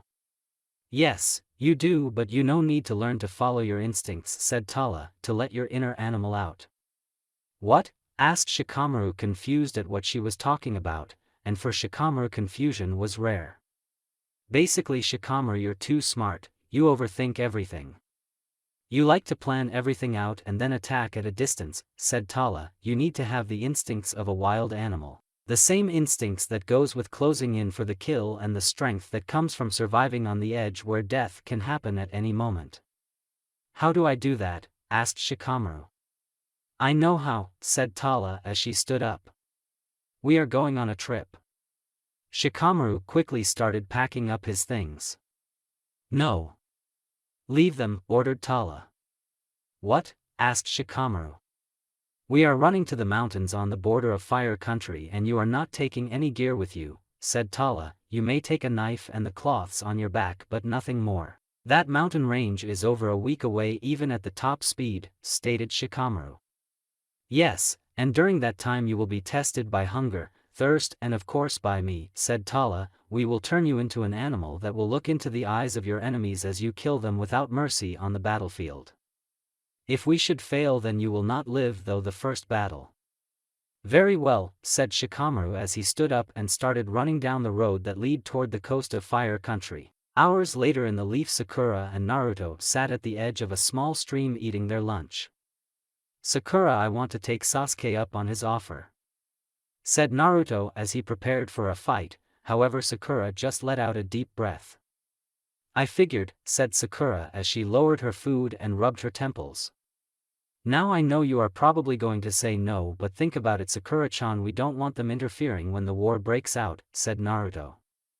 Yeah, let's do it, said Sakura as Naruto just looked at her. That fast? I was expecting a fight, said Naruto. Yeah, I was thinking last night, and yeah, we should get rid of at least the Akatsuki leaders, said Sakura. I agree, Sakura-chan, said Naruto, happy he didn't have to fight Sakura. However, I don't like it, and at the smallest sign of Sasuke being well, Sasuke and stab us in the gut, we leave him, said Sakura. He can't hurt us, Sakura, just like we can't hurt him, said Naruto. Yeah, but that will not stop him from putting in a spot to be killed, said Sakura. He can't kill us, but there is no rule about having to help us. Alright, Sakura-chan, said Naruto. So where is this place? Asked Sakura. It's a 3/4 day run to the fort, said Naruto. We need to leave by tomorrow morning. Alright, said Sakura, I would like to leave early so that we can check for traps. There is no time like the present, said Naruto. The next day at nightfall, Sasuke Uchiha stood on the very top of the Uchiha fort just waiting. After a few moments, Naruto appeared on the far edge of the roof. Are you done checking for traps? Asked Sasuke. I don't trust you, Sasuke, stated Naruto. Like I care if you trust me. Our goals are the same, said Sasuke. You might as well come out, Sakura. Sakura appeared beside Naruto. Sakura was glaring daggers at him. However, Sasuke just rolled his eyes before looking toward the other side of the fort. Come out, Karen, ordered Sasuke as the red-haired woman who attacked the village appeared. Why are you doing this, Sasuke? We don't need them to hunt down the Akatsuki, said Karen. It will go faster, stated Sasuke. Let's just get this over with, stated Sakura. The less time we spend together the better. We will rest here for the night and then head out in the morning, stated Sasuke. That is, if it is all right with you? It's fine, said Naruto. It was later that night, after everyone should have gone to sleep. The only problem was two people were still awake. In a darkened room only light by slow-burning torches sat Sasuke Uchiha on a throne. Ah, Naruto, said Sasuke as Naruto walked in and just glared at his enemy. Sasuke, said Naruto. I figured you would want to talk, so let's talk and get everything out of the way before we meet up with the Akatsuki, said Sasuke, and since I know you are going to ask it, so just ask it already, Naruto. Why did you do it, Sasuke? Why did to go to Orochimaru and then side with the snakes? Asked Naruto as Sasuke laughed a bit. Simple power. I could have never reached this level of power in the weak leaf, said Sasuke. The leaf is far from weak, said Naruto. Please, don't give me that crap about being stronger together than you could possibly be alone, said Sasuke. The only reason why you are as strong as you are is because you left the leaf behind. I left the leaf to bring you home. To bring my friend home, said Naruto. Friend? We were destined to be enemies, Namikaze, said Sasuke. The Uchiha and the Namikaze clans along with the Hyuga have been at each other's throat since the founding of the village. Like you care about the relationship between stupid clans, said Naruto as Sasuke glared at him. The clan means everything, said Sasuke. My power will increase the power of the clan. What clan? Said Naruto. You like me are the last of our respective clans. That is where you wrong. There is one other Uchiha left, hidden inside the Akatsuki, said Sasuke. So that is your reason for getting rid of the Akatsuki, said Naruto. You're after Madara. So you have heard of him, said Sasuke. Yes, he was the one you made the Kyuubi attack the leaf, said Naruto. After he is gone then there is only one person I have to kill, you, said Sasuke. It is always about revenge with you, stated Naruto as he shook his head. I never understood that about you. You're one to talk, you are out get revenge for your father dying on that day, stated Sasuke. That and many other things, said Naruto. Oh yeah. He did have the Kyuubi kill Sakura's father as well, said Sasuke. You know I am actually happy she ended up with you. You are never happy about anything, stated Naruto. Well, with the pink-haired bitch with you she will stop going after me, said Sasuke as Naruto felt like wringing Sasuke's neck for what he had said about Sakura. And what about you and Karen, asked Naruto. Did the boy who had every girl in a whole village after him finally find someone he likes? Like, no, stated Sasuke. Useful, yes. That is the same thing for you, stated Naruto as he disappeared around the corner. Get some rest dead last because tomorrow will be busy, said Sasuke. The sun had risen over the Leaf Village as Ino, Choji, Shino, Kiba, Lee, Tenten and Niji sat around the barbecue restraint eating an early lunch. So Niji, don't you have to go be a protect at the Chunin exams? Asked Ino. I don't take part till the second phase, said Niji as he ate some barbecue. Has anyone seen Shikamaru since he came back? Asked Ino. Last I heard he is in the Nara clan woods training, stated Choji. I heard Hinata has also gone for training, said Lee. Yeah, said Kiba, she disappeared in the middle of the night and no one has seen her since. I am worried about her. As you should, you are arranged to be married, said Shino as everyone looked at him. What? Asked Ino as she looked at Kiba. Is this true that you and Hinata are arranged? Yes, said Kiba. You two would make a great couple, said Tenten. Hinata must not think so, she left without even saying a word, said Kiba. Just give her time with the birdcage and all. She needs time to be by herself, said Tenten. It's an arranged marriage, she has no choice, said Niji. I guess you're right, said Kiba. Speaking of marriages, is it true that Sakura has moved in with Naruto? Asked Tenten. Yeah, said Ino with a grin, and that is the first major step toward a marriage. What about you, Blondie? Asked Kiba. What about me? Asked Ino.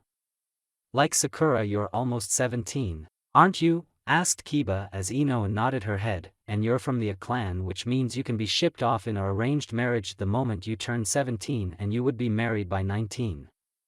And you are from a main clan house, not a side house like Niji is, said Tenten, knowing full well that as a side clan member Niji was free to date whoever he liked.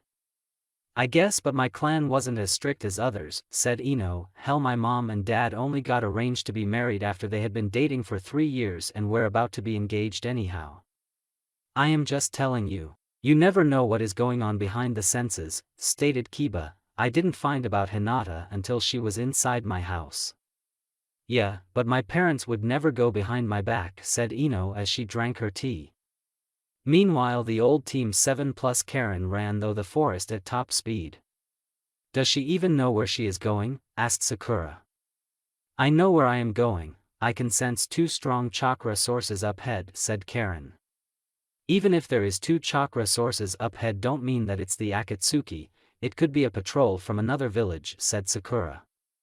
No, because a squad is never made out of just 2 people and they are too strong to be your average ninja, stated Karen. Just shut up, Sakura, and follow Karen, said Sasuke as Karen smiled. Her job is to find the targets. It's alright, Sakura-chan, said Naruto as he jumped beside his girlfriend. I don't like this, Naruto-kun, they can be leading us into a trap, said Sakura. Please, Sakura, I wouldn't make a trap, so see though, said Sasuke.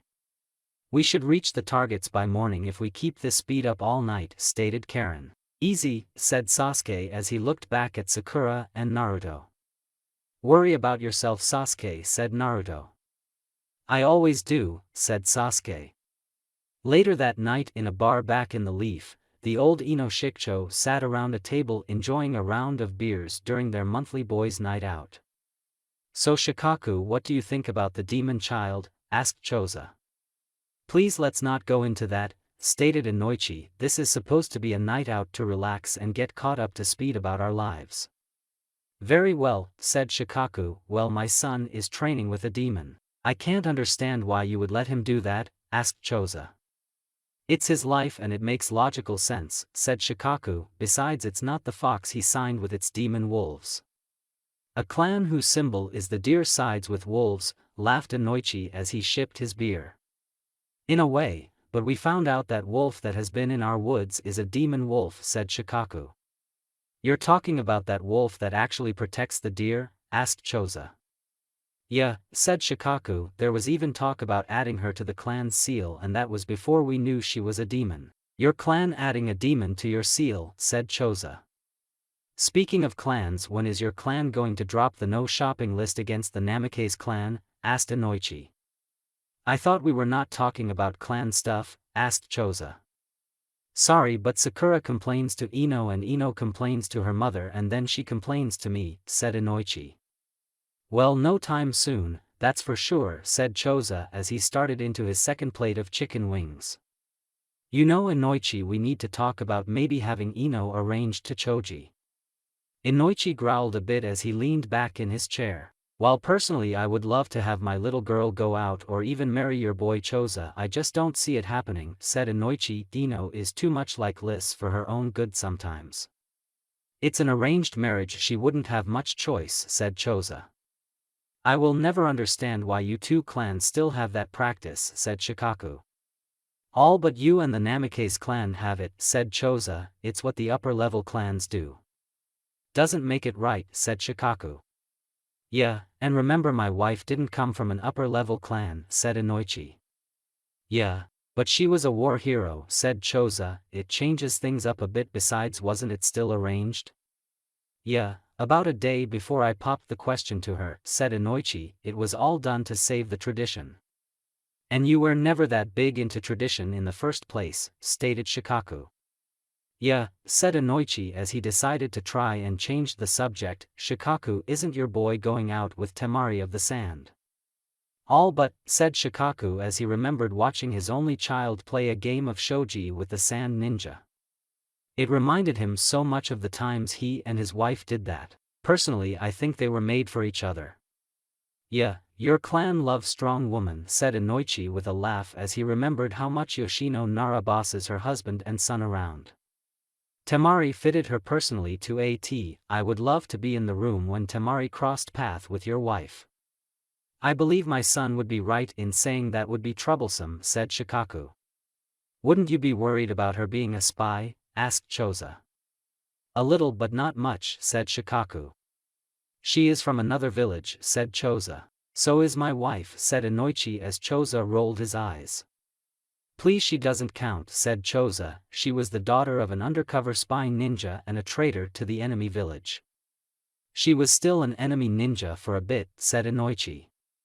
She was a chunin before she completed her and her parents' mission, said Choza. Does Ino know about her grandmother? Asked Shikaku. No, because her mother is still a missing ninja from the village, said Inoichi. They could hold or kill Ino just for being her daughter. So that explains why Ino is never sent to the sand, said Shikaku. Yeah, they don't forgive the niece and sister of the Kazekage for betraying the village and taking the entire defense plan of the sand village to the leaf, said Inoichi. Kazekage? Asked Choza. You never told us the Kazekage. While he wasn't the Kazekage yet, said Inoichi, he almost didn't because of his older sister being a traitor. Wait, you're talking about the fourth Kazekage, Temari's, Gaara's and Kankura's father? Asked Shikaku as Inoichi nodded his head. Where do you think Temari gets her blonde hair? Asked Inoichi. Ino's grandmother, Li's mother and Temari aunt, was a blonde.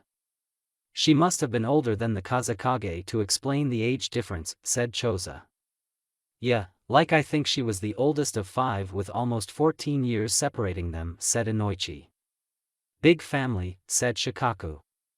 Speaking of families, can we go back to Ino arranging to marry my son? Asked Choza as Inoichi groaned.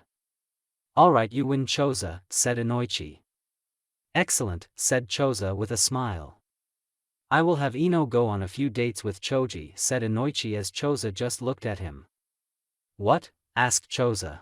I am not forcing my daughter to marry anyone, said Inoichi. But you just, said a confused Choza.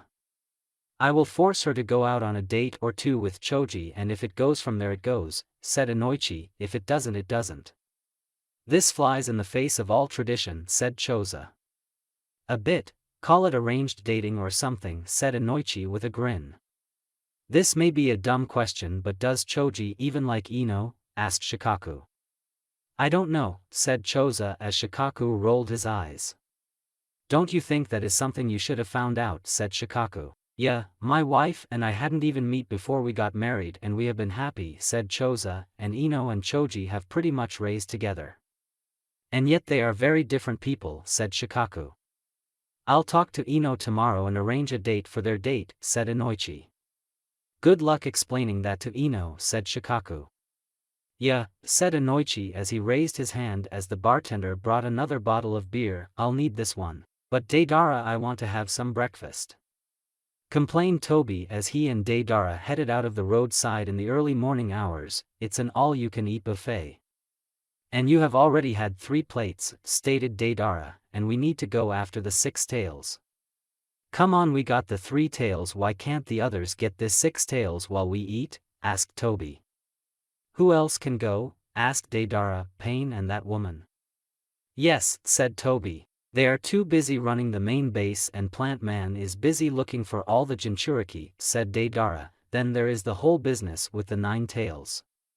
What about the 9 tails? Said a voice from behind them as both Akatsuki members turned to see a man well known to Deidara standing there. You, said Deidara as Naruto grinned. Meet, said Naruto back as Toby looked back and forth between Naruto and Deidara. Why hello, said Toby, my name is Toby, what can I do for you? Drop the act, I can see though you're not an idiot, said another voice as Deidara looked toward a tree. Instantly his blood began to boil as he saw the classic Uchiha face, a face he hated so much. You're Itachi's brother, said Deidara. Yes, I killed him and now I am after the last of the Uchiha clan, said Sasuke, and I hit pay dirt on my first strike. What are you talking about? Asked Deidara. I can see who you really are, Madara Uchiha, said Sasuke as his new Sharingan eyes glared at Toby. What a strange Sharingan, said Toby in a different sounding more serious voice. You should thank me, Master Sheamus, Lord of all demon snakes, said Sasuke as Madara grinned. So the legends are true, there is a demon lord of snakes, equal to the Kyuubi, said Madara. Correct, said Karen as she appeared in a tree on the other side of the road. Ah, so all 4 of you are demon summers? Asked Madara as he looked around. Okay, what is going on? Asked Deidara. Basically your teammate is really an Uchiha and you are surrounded by 4 demon summers, said Sakura as she appeared in front of the 2 Akatsuki members. Or in other words, said Naruto as his eyes turned red with slits, you're fucked. You're a Uchiha? Asked Deidara. Yes, and the true leader of the Akatsuki, said Madara, however at the moment we have more important things to worry about. Yeah, but soon you will have nothing to worry about, said Sasuke, for soon you will be died. I don't think so, said Deidara as he quickly whipped his arms around. Out of the months on his hands came long clay snakes. The teeth cut of the end of the snakes as they flew in the air toward Naruto and the others. Explosion. With that a huge explosion happened all around the Akatsuki members. Never underestimate my art, stated Deidara as he looked at the cloud of dust and smoke. Your art is weak, stated Sasuke as the smoke cleared to show him standing there without a mark on him. If we weren't demon summers you may prove to be a threat, said Naruto as he appeared out of the smoke. Deidara looked around to see the 2 girls were also fine. Crap, I missed, said Deidara. And now you die, said Sasuke as he moved to kill Deidara with a single slash from his sword. However, a moment before he hit Deidara the sword blade clashed against a metal rod. Your speed is great, Sasuke, said Madara as he held a war fan in his hands. The metal rod of the war fan was half split opening from the blow. You will see what I can do when I kill you, said Sasuke. Think about what you're doing, Sasuke, we can work together to destroy the leaf. You don't know everything about them, said Madara. I know all about it, and when the demon war starts I will destroy the leaf, said Sasuke with a grin as his Sharingan glared. With that he started pumping demon chakra into his sword. To Madara's amazement, the same steel that had stood up to the best attacks from the first Hokage was now being destroyed, so you are not needed. If you want to live, run Deidara, stated Madara a moment before his war fan broke. Deidara moved out of the way just in time to avoid it getting cut in half, but some of his blonde hair wasn't as fortunate as his ponytail was cut off.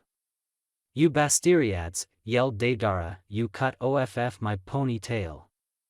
I think hair is the last thing you should worry about, stated Sakura as her fist impacted Deidara in his face, breaking his jaw even before he was sent flying through the air and into a large rock. However, that hit also let Sakura valuable as Madara spun around as a sword flew out of his Akatsuki cloak. As he grabbed the sword he had a clear shot at Sakura's midsection. However, his sword was stopped by Naruto's sword before he could touch Sakura. You will not harm Sakura, growled Naruto as demon chakra engulfed his body. Meanwhile, back in the Leaf, Ino sat in her clan's flower shop looking at another fashion magazine. She had an early shift at the flower shop, so she had left home before either one of her parents woke up. Her mom had come in an hour ago to set up on order of flowers for a wedding. Suddenly the sound of the bell over the door rang, causing Ino to look up to see an old Sand Village council member standing there. Can I help you? Asked Ino. Yeah, I need some flowers, said the man, looking around at the flowers without even bothering to look up at Ino, for my wedding anniversary.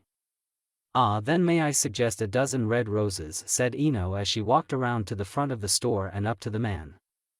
Nothing save love's like a rose.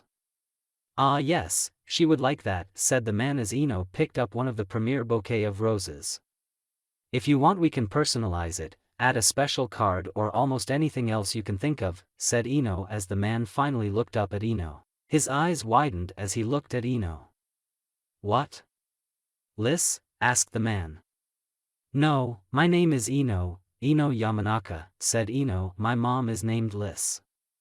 Is something going on, Ino? Asked Liz Yamanaka as she came out from the back room. Instantly her eyes widened as she saw who was standing in the shop.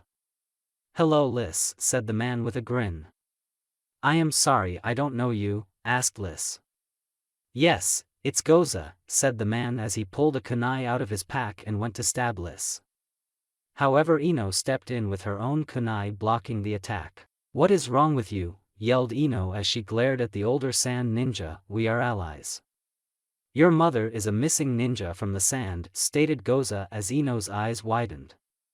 Back on the battlefield, Naruto ran through hand signs. Air style air bullet, stated Naruto as a tornado of air shot forward. Madara dodged the attack as he and Deidara fought for their lives. Take this, yelled Deidara as he threw a bunch of clay spiders into the air. Get down, yelled Sakura as she talked Naruto a moment before a spider was going to land on his shoulder. Chidori Sendan, stated Sasuke as dozens of lightning needles shot out of Sasuke's arm, hitting all the clay spiders before they exploded. If you two are done being cowards we can go back to killing these two, said Sasuke. Well, your girlfriend isn't here, said Sakura. Karen is not go in battle, she finds them I kill them, said Sasuke. Thank you for not paying attention, said Deidara as Sakura, Naruto, and Sasuke looked up to see Deidara and Madara high above them on a giant clay bird. Now we can get away. I don't think so, said Sasuke as a spear of lightning shot up, hitting the bird in the wing. Crap, yelled Deidara as they stared, falling down. While them were still in the air, Madara jumped off, landing in a nearby tree. Dead last, you and your bitch can take care of the clay man, I want Madara, said Sasuke as he glared at Madara. Fine by me, said Naruto as he and Sakura took off, leaving Madara and Sasuke alone on the battlefield. Now it is just the two of us, said Sasuke as scales started to appear on his body. So it seems, said Madara. I will enjoy killing you, said Sasuke as his human teeth were replaced by two long poison-tipped snake fangs. Back in the Leaf, Ino, her parents along with Gaara his siblings and the council member of the sand stood before the Hokage. So what is going on? Asked Hokage. You have a missing ninja inside your village and we demand her back, stated Councilman Goza. Liz, is this true? Asked Tsunade. Yes, said Liz as Ino's eyes widened. My father was a spy sent in before the war as a traitor and he met my mother. So you were born in the sand? Asked Tsunade. Yes, said Liz. That makes her a member of the sand village and a traitor, said Goza. I grew up in the sand and when I became a genin I was assigned to guard the records and then one night I knocked out my fellow guard and stole the records, said Liz. Once I had the records my parents and I returned to the leaf and I lived here ever since. And how did you know she was the Liz from your village? Asked Tsunade. I was the second guard, the one she knocked out, stated Goza, and since she admitted being a spy so she needs to die. That was almost 35 years ago, stated Tsunade, that is ancient history. It is about the honor of the village, stated Goza. Please shut up Goza, you know full well what is really going on, said Temari as Goza glared at the Kazekage's sister. What is going on? Asked Inoichi. We knew full well that Lissa's father was a spy from the leaf and that her mom had betrayed the village. We wanted her to get away with false information, said Temari as Tsunade leaned back in her chair. She was a double agent and didn't even know it. So I am guessing we can let this issue drop? Asked Tsunade. Of course that was a time of war and now we are allies, said Gaara as Goza glared at the Kazekage. Let it go Goza, we have more important things to worry about, an ancient spy case. Besides, this means that Ino is our second cousin, said Kankura with a laugh. What? Asked Ino. My mom, your grandma, was the older sister to Gaara's father, said Liz. What? Asked Ino as she looked at the Sand siblings. That would make me a second cousins to them. Yeah, it would, said Temari. Where do you think I get blonde hair? Okay, this is weird, said Ino. Unknown to her on a far-off battlefield, something stranger than anything she had ever seen was happening. Madara jumped back just in time to avoid Sasuke's new snake tail, his tail smashed though a tree trunk bringing it down. Madara jumped out of the way before running though hand signs. Fire style fireball justu, said Madara as he moved his mask aside a bit before breathing out a giant fireball. Sasuke didn't even bother to move, the flames were not powerful enough to burn his new scaled skin. Is that all you have? Asked Sasuke. No, I have so much more, stated Madara. Across the battlefield, Deidara crawled out from under the remains of his clay bird. He had just cleared himself from the remains and Sakura and Naruto showed up. Looks like there is no escape for you this time, said Naruto. I don't need to escape, said Deidara as he reached into his clay pouch. After a few seconds a clay figure appeared. Deidara formed a hand sign as the clay grew into two large clay swords appeared in his arms. I may not like to, but I can fight close up. Clay can't stop this, stated Sakura as she charged forward with her fist raised. Deidara simply smiled as he swung his sword at Sakura. Sakura's fist smashed into the clay and instantly went into the clay, however the chakra-laced clay quickly wrapped itself around Sakura's arm, trapping it. I hope you enjoy being dead, stated Deidara as he let go of the clay sword before raising his hand, forming a hand sign. Have fun exploding. There was nothing Naruto could do as an explosion rocked the area around Sakura.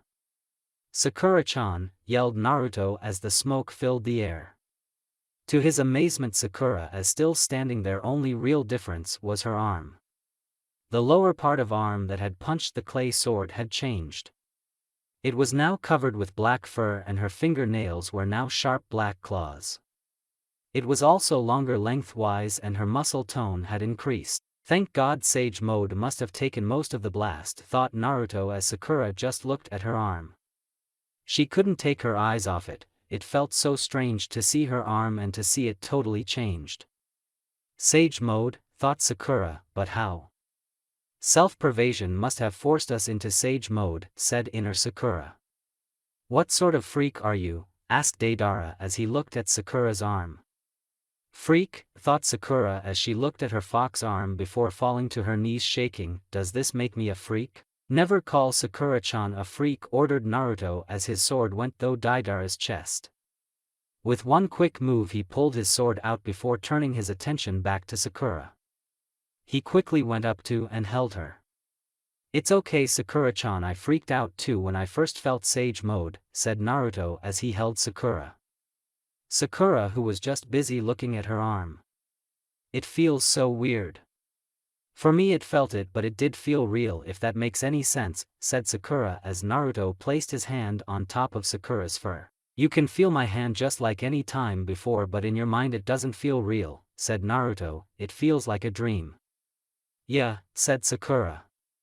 "It gets better in time and practice Sakura-chan, now just channel some demon chakra down your arm and leave Sage Mode," explained Naruto as Sakura's arm was encased in demon chakra. She watched as the fur retreated back into her body as her skin returned, her claws pulled back into normal human fingernails. Finally her arm returned to normal. "Better Sakura-chan?" asked Naruto. "Better," said Sakura back as suddenly the sound of laughter filled the air. Both of them looked up to see Deidara sitting there with a chest wound, blood pouring off the wound. "You return to normal just before you die," said Deidara as Sakura and Naruto noticed that there on his chest was another moth. "What did you do?" asked Naruto. "I feed clay into my body for my ultimate work of art. I will destroy myself in a giant explosion that will take everything in 10 kilometers, said Deidara with a smile as Sakura's and Naruto's eyes widened. Deidara grinned as skin started to fade away as black veins appeared on his body. "You should be glad you get to die in each other's arms while inside my perfect work of art, and better yet I am in range to kill the boy who killed my most hated enemy Itachi Uchiha." "Sakura, we need to run," said Naruto as he and Sakura took off at top speed. "Go ahead and run, for there is now running from my art," said Deidara as the black veins ran into a single spot in his chest. "For now my art is an explosion." With that, Deidara detonated in a huge explosion that expanded at high speed. It took less than 2 seconds to reach Sakura and Naruto. 7 seconds, and Madara and Sasuke were also captured inside the explosion. Miles away, the only thing people could see was a giant exploitation that covered everything. Even at the main gate at the Leaf Village a flash of light could be seen. While the wall guards rushed to report to the Hokage about what they had seen, Ino was sitting at her dining room table just looking at her parents. "Why didn't you tell me?" asked Ino. "We didn't think it was needed," said Inoichi. "If he hadn't spotted me then we would have never told you," stated Liz, being totally honest with her daughter. "Besides, why is it important?" asked Inoichi. "You are still the same person." "It matters because I am partly from the Sand Village," stated Ino. "What if I had gone there and they had spotted me there? They would have killed me." "We are sorry, Ino, but we had to do it," said Inoichi. "I need to get out of here," said Ino as she stormed out of her house. "Ino, come back here," stated Inoichi, only to have his wife grab his arm. "It's okay," said Liz, "just give her some time. She is like me, she needs time." "Alright," said Inoichi. Meanwhile, on the edge of the explosion, Naruto and appeared in a flash of yellow light, his arms wrapped around Sakura. "Are you alright, Sakura-chan?" asked Naruto as he let Sakura out of his arms. "What happened?" asked Sakura. "How did we make it?" "The Flying Thunder God technique," explained Naruto. "Your dad's Justu?" asked Sakura. "Yeah," said Naruto as he grabbed his stomach. "What is it, Naruto?" asked Sakura, fearing he was hurt. However, suddenly he bolted toward a tree. He hid behind there as he threw up. After about a minute Naruto returned. "My body isn't used to it yet," said Naruto. "And it made you sick?" asked Sakura. "Yeah," answered Naruto, "I am just glad my dad's theory was right." "What theory?" asked Sakura. "The technique is only supposed to transport one person, but my dad theorized that if a person applied more chakra another person could be transported along with the user," said Naruto as he leaned against a tree before sliding down onto his butt. "That's how we both got out." "Thank God your dad was right," answered Sakura as she sat down beside him. "But I thought you need to leave a chakra mark, like a seal or something, in order to do the Justu." "Yeah, I placed a few marks as we traveled so that we can make a getaway if needed, said Naruto. Good move Naruto-kun, said Sakura as she nuzzled into Naruto. For once I agree with Sakura, said a voice as they looked up to see Sasuke and Karen standing in a tree. How did you make it? Asked Sakura. That blast should have killed you. You can thank me, said Karen. Once the battle began I moved off and just monitored Sasuke-kun chakra and waited. Once I saw he was in trouble, a simple reverse summon brought him to safely. So what do we do now? Asked Naruto. Nothing, said Sasuke. Madara is dead and that is all I wanted. How can you be sure? Asked Naruto. Simply unless he had an escape plan like us, there is no way he could survive that, stated Karen, and I can't see him anymore, so he is dead. Just like our alliance dead last. Now until we meet on the battlefield in 4 years, said Sasuke as he and Karen disappeared. Just like Sasuke, takes what he wants and then leaves, stated Sakura. Just like a snake, said Naruto. So Naruto, are you going to go after the rest of the Akatsuki? Asked Sakura.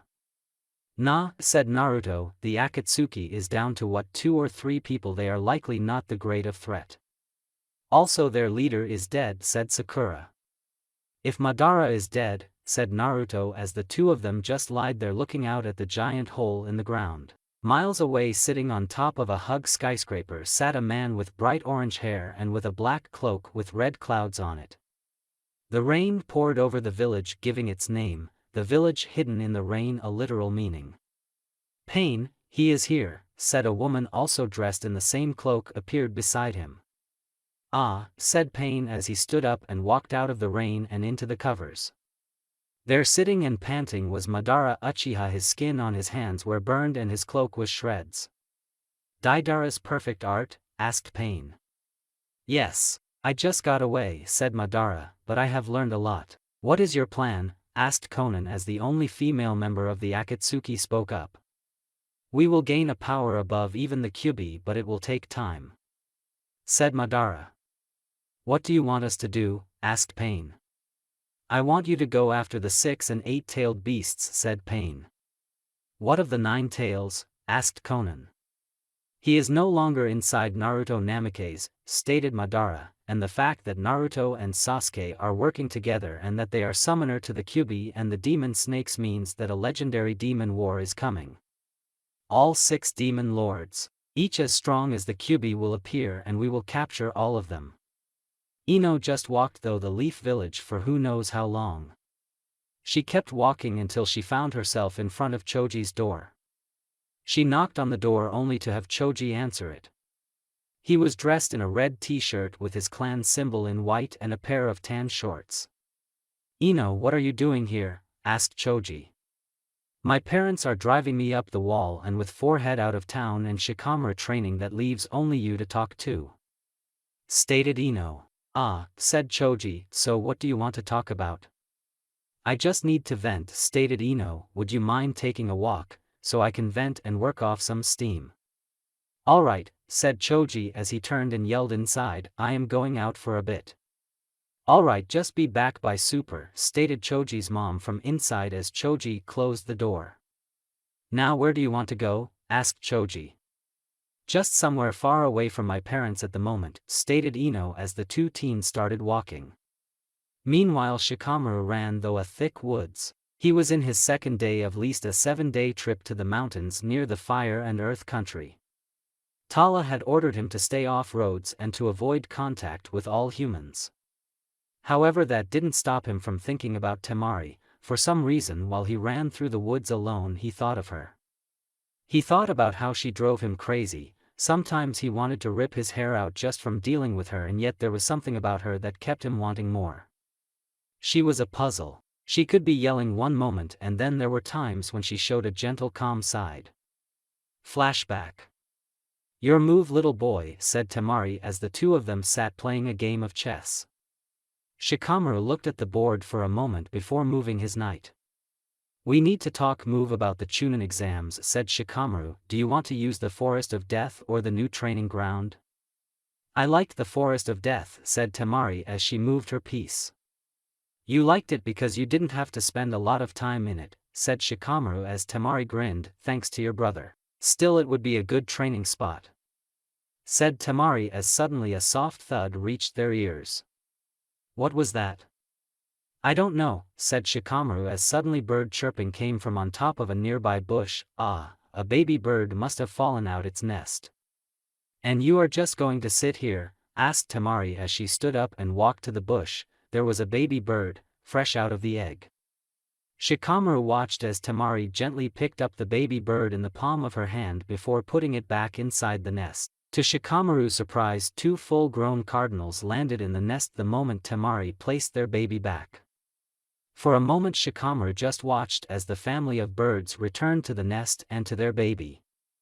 All the while Temari just stood there watching, then she turned around and sat down just like if nothing happened. She quickly sat down and moved her piece. So were we? Asked Temari. End flashback. That was the thing that drove him up the wall. One moment she was just like his troublesome mother and the next moment she was a gentle and kind. Ah, how he hated her and loved her all at the same moment. However, this love went against one of his core goals in life: marry an average-looking girl, have 2 kids, retire and play games. Temari was far from average in both her brains and her mind. A chill went up his spine just remembering how her body looked in that yellow bikini, how the top hugged her breast, which he guessed was at least a C cup, then there was her butt. He tried to fight back his 16-year-old boy mind, but there was no stopping where his mind was going. He imaged kissing her lips as his hand started slipping off that bikini bottom. However, before his daydream could go any longer, a gust of strong wind came flying toward him. Shikamaru quickly ducked to avoid the rush of incoming chakra-laced wind. You need to keep your mind on the training, not your bitch, stated Tala as Shikamaru traced the path of the wind attack to Tala. Temari is not a bitch, growled Shikamaru as Tala grinned before disappearing back into the woods. Back in the leaf, Ino and Choji kept walking. I mean, how could they kept that hidden from me? Asked Ino. They thought they were protecting you, said Choji as he put his hands in his pockets. I guess, but it still isn't right. They were treating me like a kid, stated Ino. I deserve to be treated like an adult. Parents always look at their kids as kids, said Choji. Until my grandpa died, he still treated my dad like a kid. It still doesn't make it right, said Ino. What if I was sent to the sand, and what if the sand wasn't so friendly with the village? And what if a leaf finally stopped acting like a crazy madman when it comes to training? Asked Choji. It will never happen, so why think about it? I swear people think about the ifs in life so much that they don't notice what is really going on. You need to think about the ifs in life, said Ino. I mean, just think about this demon war. We need to think about what if they attack here first, or what if they strike the sand. We need to think about things about that. It's okay to think about it, but you can't let your life revolve around it, said Choji as he sat down a bench. I mean, I could die at this very moment or any moment, but if I keep thinking about it, then I would never do anything. So you should just accept the fact that your parents decided it was for the best to hide it from you. But it doesn't make it right or goddamn fair, stated Ino. Whoever said life was fair was lying, said Choji. I mean, take a look at Naruto's life if you want to see how life isn't fair.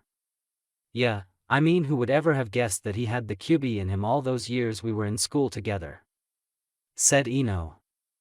I knew, said Choji as Ino looked at him. How could you have known? Asked Ino as Choji leaned back on the bench looking up at the sky. Ino, do you remember my grandpa? Asked Choji as Ino started thinking. A little, but not a lot, said Ino. Why does that matter? It matters because he got drunk a lot, said Choji as Ino looked at him worried, and no, he wasn't the type of drunk that beat people up. He was the type of drunk that talked about things he shouldn't have talked about.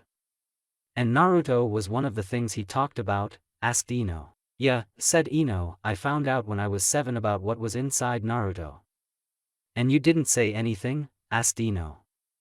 Why would I? Asked Choji. Apart from Shikamaru, Naruto was the closest thing I had to a friend back then. However, because of my parents' feelings toward him, I couldn't spend a lot of time with him. However, even in that small amount of time, I knew he wasn't a demon. Please, you're not telling me that your only friends in school was Shikamaru and Naruto, said Ino. Ino, I wasn't Mr. Popular in school like you were Miss Popular, said Choji. I was fat, short, slow, uncoordinated, and I didn't know how to socialize. The only one who was worse off in school than me was Naruto.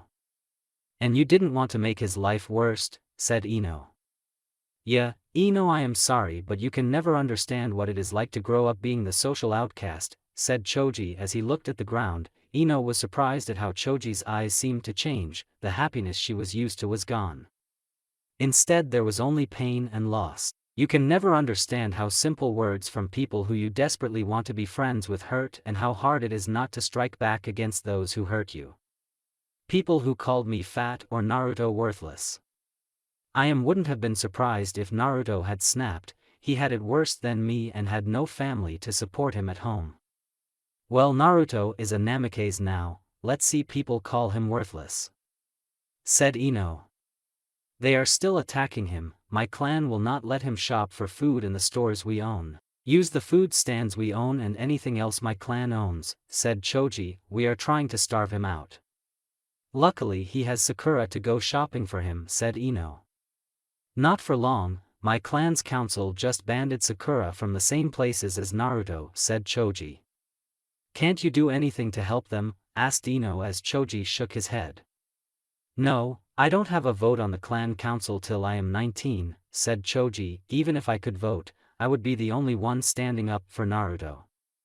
So either way Naruto is screwed, said Ino. Yeah, said Choji, and it will get worse for our friends because of Hinata and Shikamaru taking up the offer to become demon summoners. Have your clan made a move to attack the Nara clan like the Namikaze clan? Asked Ino. Not yet, but they are moving that way, stated Choji. Luckily my dad's friendship with Shikaku is stopping it, but it is only a matter of time and it is likely they are only to attack Shikamaru and not his clan as a whole. I hate politics, stated Ino, almost as much as my parents lying to me. There is nothing we can do about it, so might as well work with what is given to us, explained Choji. I guess, said Ino as she noticed the sky was getting darker. Do you want to go back? Asked Choji. No, said Ino as she looked up at the stars who were just coming out. Let's stay a little bit longer. Alright, said Choji as he stayed beside Ino. Back in the woods, Shikamaru stopped at a small stream to get a drink. Because of Tala's orders he had no cups, so he had to use his hands to get a drink. He scooped the water up in his dirty hands. As he drank, the water ran down the side of his face. This fucking sucks. I have ran 3 days without rest, stopping only to gather food like berries and to use the restroom, thought Shikamaru as his stomach growled a bit as he put his hand back into the water for another drink. And I am hungry as hell. Just then he noticed a fish had swum into his hands. With the instincts of a wild animal he grabbed the fish before grabbing a rock, killing it. Then he bit into the side and started eating. How the mightily have fallen, laughed Tala as she appeared on the other side of the stream, a genius who thinks for a living eating like an animal. What would your bitch Temari think? Leave Temari alone, growled Shikamaru as he tightened his fist. Ah, did I hit a nerve? Said Tala. Face it, Shikamaru, you are a cloud-watching little boy, not worthy of Temari even if she is a bitch. Stop it, yelled Shikamaru as dark brown demon wolf chakra engulfed his body. He jumped forward, punching Tala hard in the face. Tala went flying hard into a nearby tree. Temari is not a bitch, I love her, growled Shikamaru as Tala got back onto her 4 paws. And I will not let you attack her. Very good, Shikamaru, you have taken your first step to becoming a true summoner of the demon wolves, stated Tala as blood appeared at the corners of her mouth. What the fuck are you talking about? Growled Shikamaru as he glared at Tala with pure hate. Basically, Shikamaru, I am trying to get you to act like a wolf, said Tala, to not think as much and to go with your gut. And defending the woman you love, the woman you want to be your mate from attacks, is one of the things that separate us from our enemies. You knew full well that I could kill you in an instant, but yet you attacked me to defend Temari's honor. You acted like an animal. And what does acting like an animal have to do with anything? Growled Shikamaru. Take a look at your arm, said Tala as Shikamaru looked at his arms. They were different. They were sharp black 9 in long claws for fingernails, and his arms looked like they belonged to a bodybuilder. His hands were black fur from the elbow down and dark brown from the shoulder up. It was around that time that he noticed that his face had pushed out into a muzzle with a wolf-like nose and a row full of sharp teeth. He could feel his now longer tongue inside the muzzle. "What is this?" asked Shikamaru. "Sage mode," said Tala. "You have not mastered it yet, but when you do you will become what is the word you humans have, a werewolf." "And Naruto, Sakura, Hinata and the others?" asked Shikamaru. "Their sage modes are basically the same, were foxes, were lion, were snakes, were a scorpion and were shark," said Tala. "In that form you would be all but unstoppable. To use an example you would understand, you will have the power of a 5-tailed demon, and that is before you even train in that form. However, to reach that level you must contact with your element, understanding yourself and of course acting like the demon you are summoning." "What?" asked Shikamaru. "Shikamaru, each demon group is a different race, as such we hold different traits in high regard," said Tala. "Foxes like people who don't give up and will not turn their back on their friends. Lions like people who are strong-willed but yet tender and kind. We wolves like intelligence and like our fox cousin people who don't give up on their friends." "And the animal thing?" asked Shikamaru. "Shikamaru, you have the intelligence, in fact maybe too much intelligence," said Tala. "I called Temari a bitch so that you would get angry and actually follow your gut. Because Shikamaru, sometimes you can't think your way out of a problem, you need to learn to be Sonatas and to strike out without a plan." "But Asuma Sensei always says if you fail to plan to fail," said Shikamaru. "Yes, but plans never go perfectly and you need to be able to think on your feet," said Tala. "In fact, sometimes going in without a plan can confuse an enemy. Which gives you the upper hand." "I'll take your word on it," said Shikamaru as he channeled chakra into his body as it returned to normal. "Now that I reached my goal of making you act more animal-like, let's get to the mountain, shall we?" asked Tala. "We are still days away," said Shikamaru. "By foot but," said Tala as her eyes glowed. For a second nothing happened, then Shikamaru felt as if he was flying. Next moment he found himself at the foot at a giant mountain. Only a few seconds away by teleportation. "Just to now set up camp, rest and eat because tomorrow your real training begins," said Tala as Shikamaru noticed that all his supplies, the same supplies he had left back in the Nara forest, was at his feet. "I am not going to like this, am I?" asked Shikamaru. "You will like the results but not the process," said Tala with a grin. Back in the leaf, Inoichi reached the door of Choza Akimichi. "What is up, Inoichi?" asked Choza. "Choza, have you told Choji yet about our deal?" asked Inoichi as he followed Choza into his lounge. "No, I was going to tell him during supper but he didn't show up," said Choza as he pulled a drink for him and his friend. "It isn't like Choji to miss a meal," said Inoichi as he took the drink. "It isn't like anyone from our clan," said Choza. "You know full well the reasons why my clan is known as the Fat Clan. Because your clan uses the carioles stored in fat as extra sources of chakra," said Inoichi. "Yeah, but why are you asking about our deal? It still stands, doesn't it?" asked Choza. "Yeah, but something came up and I wasn't able to tell Ino today, and I didn't want Choji to say something to her and have her do something stupid to Choji," said Inoichi. "Understandable," said Choza. "However, I am concerned about where my son went off to." "He went on a walk with Ino," said Choji's mother as she appeared in the doorway. "A walk with Ino?" asked Inoichi. "Yeah, I saw them through the window as I prepared supper," said Choji's mother. "Well then, Ino and Choji going out on a 3-hour walk," said Choza. "Maybe our deal will not upset them as much as we first believed." "Maybe," said Inoichi as he downed his drink. "But if Ino is forced to do anything she hates it, even if she likes it and would have done it on her own in time." "That doesn't make sense," said Choza. "Then have the opposite sex ever made sense to us?" asked Inoichi as Choza laughed. The sun was coming up over the Leaf Village when Naruto and Sakura reached the gate. "Don't worry, Naruto-kun, we are almost home," said Sakura as she gave Naruto her shoulder for support to help him walk. He had lost a lot of chakra when he used the Thunder God technique to escape from the blast. "Sakura-chan, it is only 5 in the morning, the gates are still closed," said Naruto as he looked to the still closed main gate. "Open the gates," ordered Sakura as she looked up at the Jonin standing at the top of the main gate. "No," stated the Jonin. "Why not?" asked Sakura. "The gates to the village are not to be opened till at least 6 in the morning," stated the Jonin. "But we are ninjas of the leaf and we to get into the village," said Sakura. "That is debatable," said the Jonin.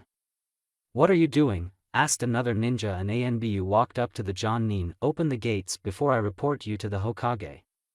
"The Hokage is a demon lover," reported the Jonin. "She is still the Hokage, so you will open this door before I kick your ass," stated the Anbu as the Jonin glared at him for a second before grandly giving the order to open the gate. The Anbu jumped down and stood before Naruto and Sakura. "Are you two okay?" asked the Anbu. "Just used a bit too much chakra in Ajustu," explained Naruto. "Thanks, Neji." "Why am I not surprised you knew it was me?" stated Neji as he took off his mask. "Well, your hair and combined with your scent was a giveaway," said Naruto. "Are you heading to the hospital?" asked Neji. "No," said Naruto. "Yes, we are," said Sakura as she looked at Naruto. "Sakura-chan, I only need some bed rest, that is all," said Naruto as the two of them looked into each other's eyes as if having an argument just by looking at each other. "You are going to be checked out in the hospital even if I have to drag you there myself," stated Sakura with such force that Naruto gave in. "Alright, I'll go," said Naruto. "Good boy," said Sakura. "But I am telling you I am fine," stated Naruto. "Let me decide that after an examination," said Sakura as the two of them headed toward the Leaf Village Hospital. Meanwhile, Shikamaru was waking up and making his breakfast. "Shikamaru, there is something we need to do," said Tala. "What is that?" asked Shikamaru, "and if it is running up the mountain it can wait until after I finish breakfast." "Well, that isn't what I was talking about, but we are going to do that," said Tala, "but first we need to find out your chakra type." "You're talking about elemental types, right?" asked Shikamaru. "Correct," said Tala as she held a piece of paper in her tail. "I am assuming you know the drill?" "Yeah," said Shikamaru as he took the paper. "I never understood why we didn't do this in school." "I don't know either, every demon wolf has this done by the age of 100, basically that is a toddler in humans' terms," said Tala. "It's hard to believe 100 is considered a toddler," said Shikamaru. "We age slower and that means we grow up slower," said Tala. "Most demons don't even mate until they are 16 or 17 million years old, and that is the time they enter the army or the trade they decided to follow." "I see," said Shikamaru as he channeled chakra into the paper. To his surprise it crumpled up. "Lightning? You seem surprised?" asked Tala. "A little, I just thought I would be earth or maybe fire, but lightning?" asked Shikamaru. "I think it fits," said Tala. "Think of it this way, you think outside of the box and come up with ideas that no one would ever think of." "You're relating those ideas with bolts of lightning?" asked Shikamaru. "In a way. But either way, lightning will be very useful in combat against the scorpions," said Tala. "Now Shikamaru, prepare yourself because we are going to climb this mountain." "This is going to be troublesome," said Shikamaru. A couple of hours later, Naruto sat in the hospital bed. "Come on, why do I have to stay here?" asked Naruto. "You yourself said I just used too much chakra." "Yeah, and you being you will want to go out and start training again," said Sakura. "So you are going to stay in this hospital bed so that I can keep an eye on you while I get some of the hospital work I missed done." "Fine," said Naruto as he crossed his arms. "Now I have to do some rounds, so you rest here and when I come back you are gone. Let's just say it would be best for you not to be gone," explained Sakura as she turned off the lights before leaving the room.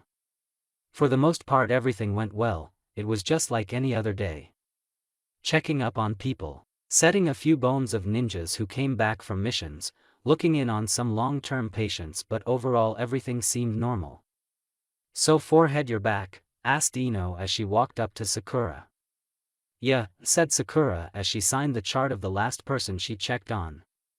"So how did your little hunt go?" asked Ino. Pretty well, we killed 2 more of the Akatsuki including their leader, said Sakura as she picked up the next chart. That leaves 3 members left, asked Ino. Yeah, said Sakura. Listen Ino, I would love to chat but this kid has a possible broken arm and I don't want to keep him waiting. Understandable, said Ino. Why don't we have a girls' night out on the town, you, me, Tenten and if Temari is still in town, asked Sakura. I would be all for that but, said Ino as she lowered her head. But what? Asked Sakura. Listen Sakura. Last night I was talking to Choji and he told me his clan and the Hyuga clan have banned you from their shops and from their food stands, said Ino as Sakura lowered her head and rubbed the bridge of her nose. Sorry but I thought it would be best if I told you before you go into a shop. Thanks Ino, said Sakura, I just wish this whole hate Naruto-kun thing would stop. Yeah, maybe I can think of something else, a girls' day at the hot springs or something, asked Ino. They are owned by my clan after all. Yeah, I guess that will work, said Sakura as she leaned against the door to the patient room. Talk to you later forehead, said Ino as Sakura nodded her head before entering. What she found was a young boy maybe 5 or 6 years old holding his arm as he sat on the treatment table with his mom standing beside him. Well hello there and what happened to you? Asked Sakura as she walked up to the boy with a smile on her face. Sakura just loved treating kids and making them happy. To her surprise the boy didn't answer, he just sat there holding his arm. Well I am Miss Haruno and I am going to fix you up. Now let me see your arm. No, stated the boy. Don't be afraid, I will not hurt you, I am going to fix your arm and make you feel all better, said Sakura as she got down and looked into the boy's eyes to calm him. No, said the boy again. Don't be afraid, said Sakura as her hand was encased in green healing chakra, it will all be over in a few minutes and then you can get out of the scary hospital. Sakura slowly reached out and touched the boy's arm. To her amazement the boy ripped it away from her in what had to be extremely painful.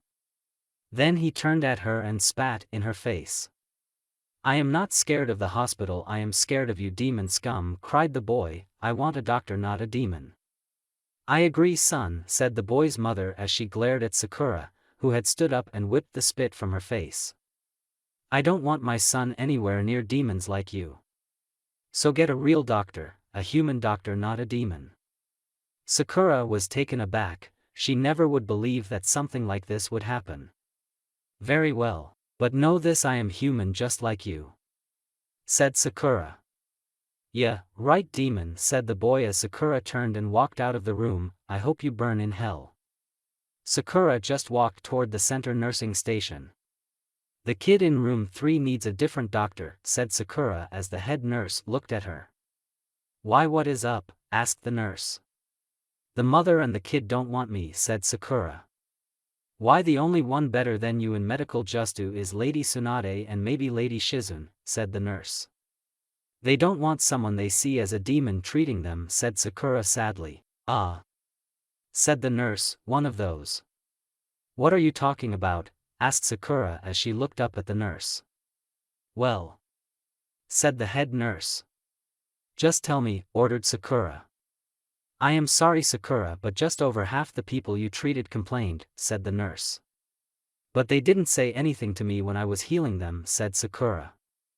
I know, but they requested a note in their files to not have you be their doctor again, said the nurse. I am sorry Sakura.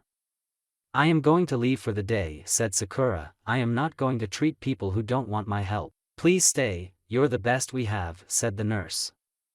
Thanks but no thanks, said Sakura as she headed toward Naruto's room. Meanwhile Shikamaru was freezing his butt off as he climbed to the top of the mountain. His hands gripped into a handhold in the ice as he finished climbing up the top of the mountain. As Shikamaru reached the top of the mountain he was greeted by something he had never seen before. Beautiful isn't it? Asked Tala as she appeared beside him. Yeah, said Shikamaru as he looked at the land from the mountain top. From here he could see into the massive mountain range that made up Earth Country and the forest and rivers that made up Fire Country. Just think, Shikamaru, in 4 years a war like none you humans have ever seen will begin at this very spot, said Tala. What are you talking about? asked Shikamaru. Why would it start here? Because Shikamaru, said Tala as she looked down at the base of the mountain far below and the strangely flat plan. This is where the last battle of the last demon was fought. And the demon code demands that this war begins where the last one ended, said Tala, and believe me, you humans have no idea what a demon war is like. You were there, weren't you? Asked Shikamaru. Yes, it was my first battle. I was a young message runner, running back and forth bring messages back from main commanders to the frontline commanders, said Tala as she remembered being scared shitless as she ran back and forth dodging different attacks. You will need to be ready for anything, and that means being armed. Armed? Asked Shikamaru as he noticed a scroll under Tala's paw. This is for you, straight from the forges from the Demon Wolf Armory, said Tala as Shikamaru took the scroll. He unsealed it only to find 8 knives, each about 6 inches long. Each one of the knives was flat on one side with the other side being razor sharp, with a curve at the top. Think of a K-bar knife. What is this made out of? Asked Shikamaru as he looked at the steel. It was heavy and the report said that demon steel was light. It's demon wolf steel, the strongest form of steel. Not even snake skin armor can stand up to it, said Tala. However, it is extremely heavy and can only be forged into times about 6 inches long, because it is just so hard to mold. Demon snake skin armor? Asked Shikamaru. Every one of the demons has a special item that only they have, said Tala. Snakes have their snake skin armor, scorpions have the most deadly toxin ever created, sharks have an oil that they can coat on metals that makes them stronger. Foxes have a silk that is extremely light and flexible. The lions have a thread which is just as strong as human steel but can channel chakra. And you have wolf steel? Asked Shikamaru. Yes, said Tala as she looked at a rock. Shikamaru, throw that knife at the rock and don't use any chakra. All right, said Shikamaru as he tossed the knife at the rock. To his amazement, the knife went straight through the stone as if it was butter. Demon wolf steel goes though anything, Shikamaru, said Tala as Shikamaru picked up the knife. To his amazement, there was not a mark on it. And when the war comes you will need it. All right, said Shikamaru as he took the knives. Later that night, Sakura's head rested on Naruto's chest. She hadn't told him about the incident with the kid in the hospital or the fact that it seemed that she wouldn't be able to do her job at the hospital. She had come to the conclusion quickly that she would rather have Naruto more than anything else. Yeah, fuck those village idiots, said inner Sakura, all we need is Naruto-kun. Yeah, answered Sakura back as she breathed in Naruto's scent. Ever since she became a demon summoner, she noticed that her sense of smell, her hearing had increased just like her healing rate. However, something was different. Naruto smelled somewhat different. It didn't smell bad, in fact it turned her on. I wonder if Naruto-kun is using a different shampoo or something. If he is, then he needs to keep it, answered inner Sakura as her mind flashed images of her and Naruto engaged in some very mature activities that would make Jiraiya himself blush. Sakura's body resounded to her imagination like any human would. Stop it, you know about the whole take things slow and the fact that we can only mate with one person for life, said Sakura. We know that one person is Naruto-kun, so why not jump him and take him all for ourselves, said inner Sakura. Sure, he will complain a bit but not for long. We will wait until Naruto-kun is ready, said Sakura back. Now let me get some sleep, I have to train tomorrow. Fine. But sooner rather than later you'll give in and those dreams about Naruto-kun will come true, reported inner Sakura as she let Sakura fall asleep. After a good night's sleep, Sakura awoke to the worst headache she had ever had in her entire life. It was worse than that party she had with Ino and the others when they were 15 and she got drunk for the first real time. What is going on? Asked Sakura as she rushed to the bathroom to find some headache meds. Sakura-chan? Asked Naruto as he appeared in the doorway. When he appeared, her headache got a lot worse. Naruto-kun, I don't know what is wrong but I have a monster headache, stated Sakura as she reached for some pills. Sakura-chan, that isn't a headache, said Naruto. How do you know? Asked Sakura. Because I have it too, said Naruto. How can you have a headache too? Asked Sakura as she rubbed her temples. The odds of 2 people both having headaches at the same time is small. Sakura-chan, When we got Demon Fox Chakra we became part Demon Foxes and as such we share some physical traits with Demon Foxes, explained Naruto. Yeah, the whole we have a better sense of smell, hearing and healing, said Sakura. Yeah, but it also means like regular foxes we have a mating season, said Naruto.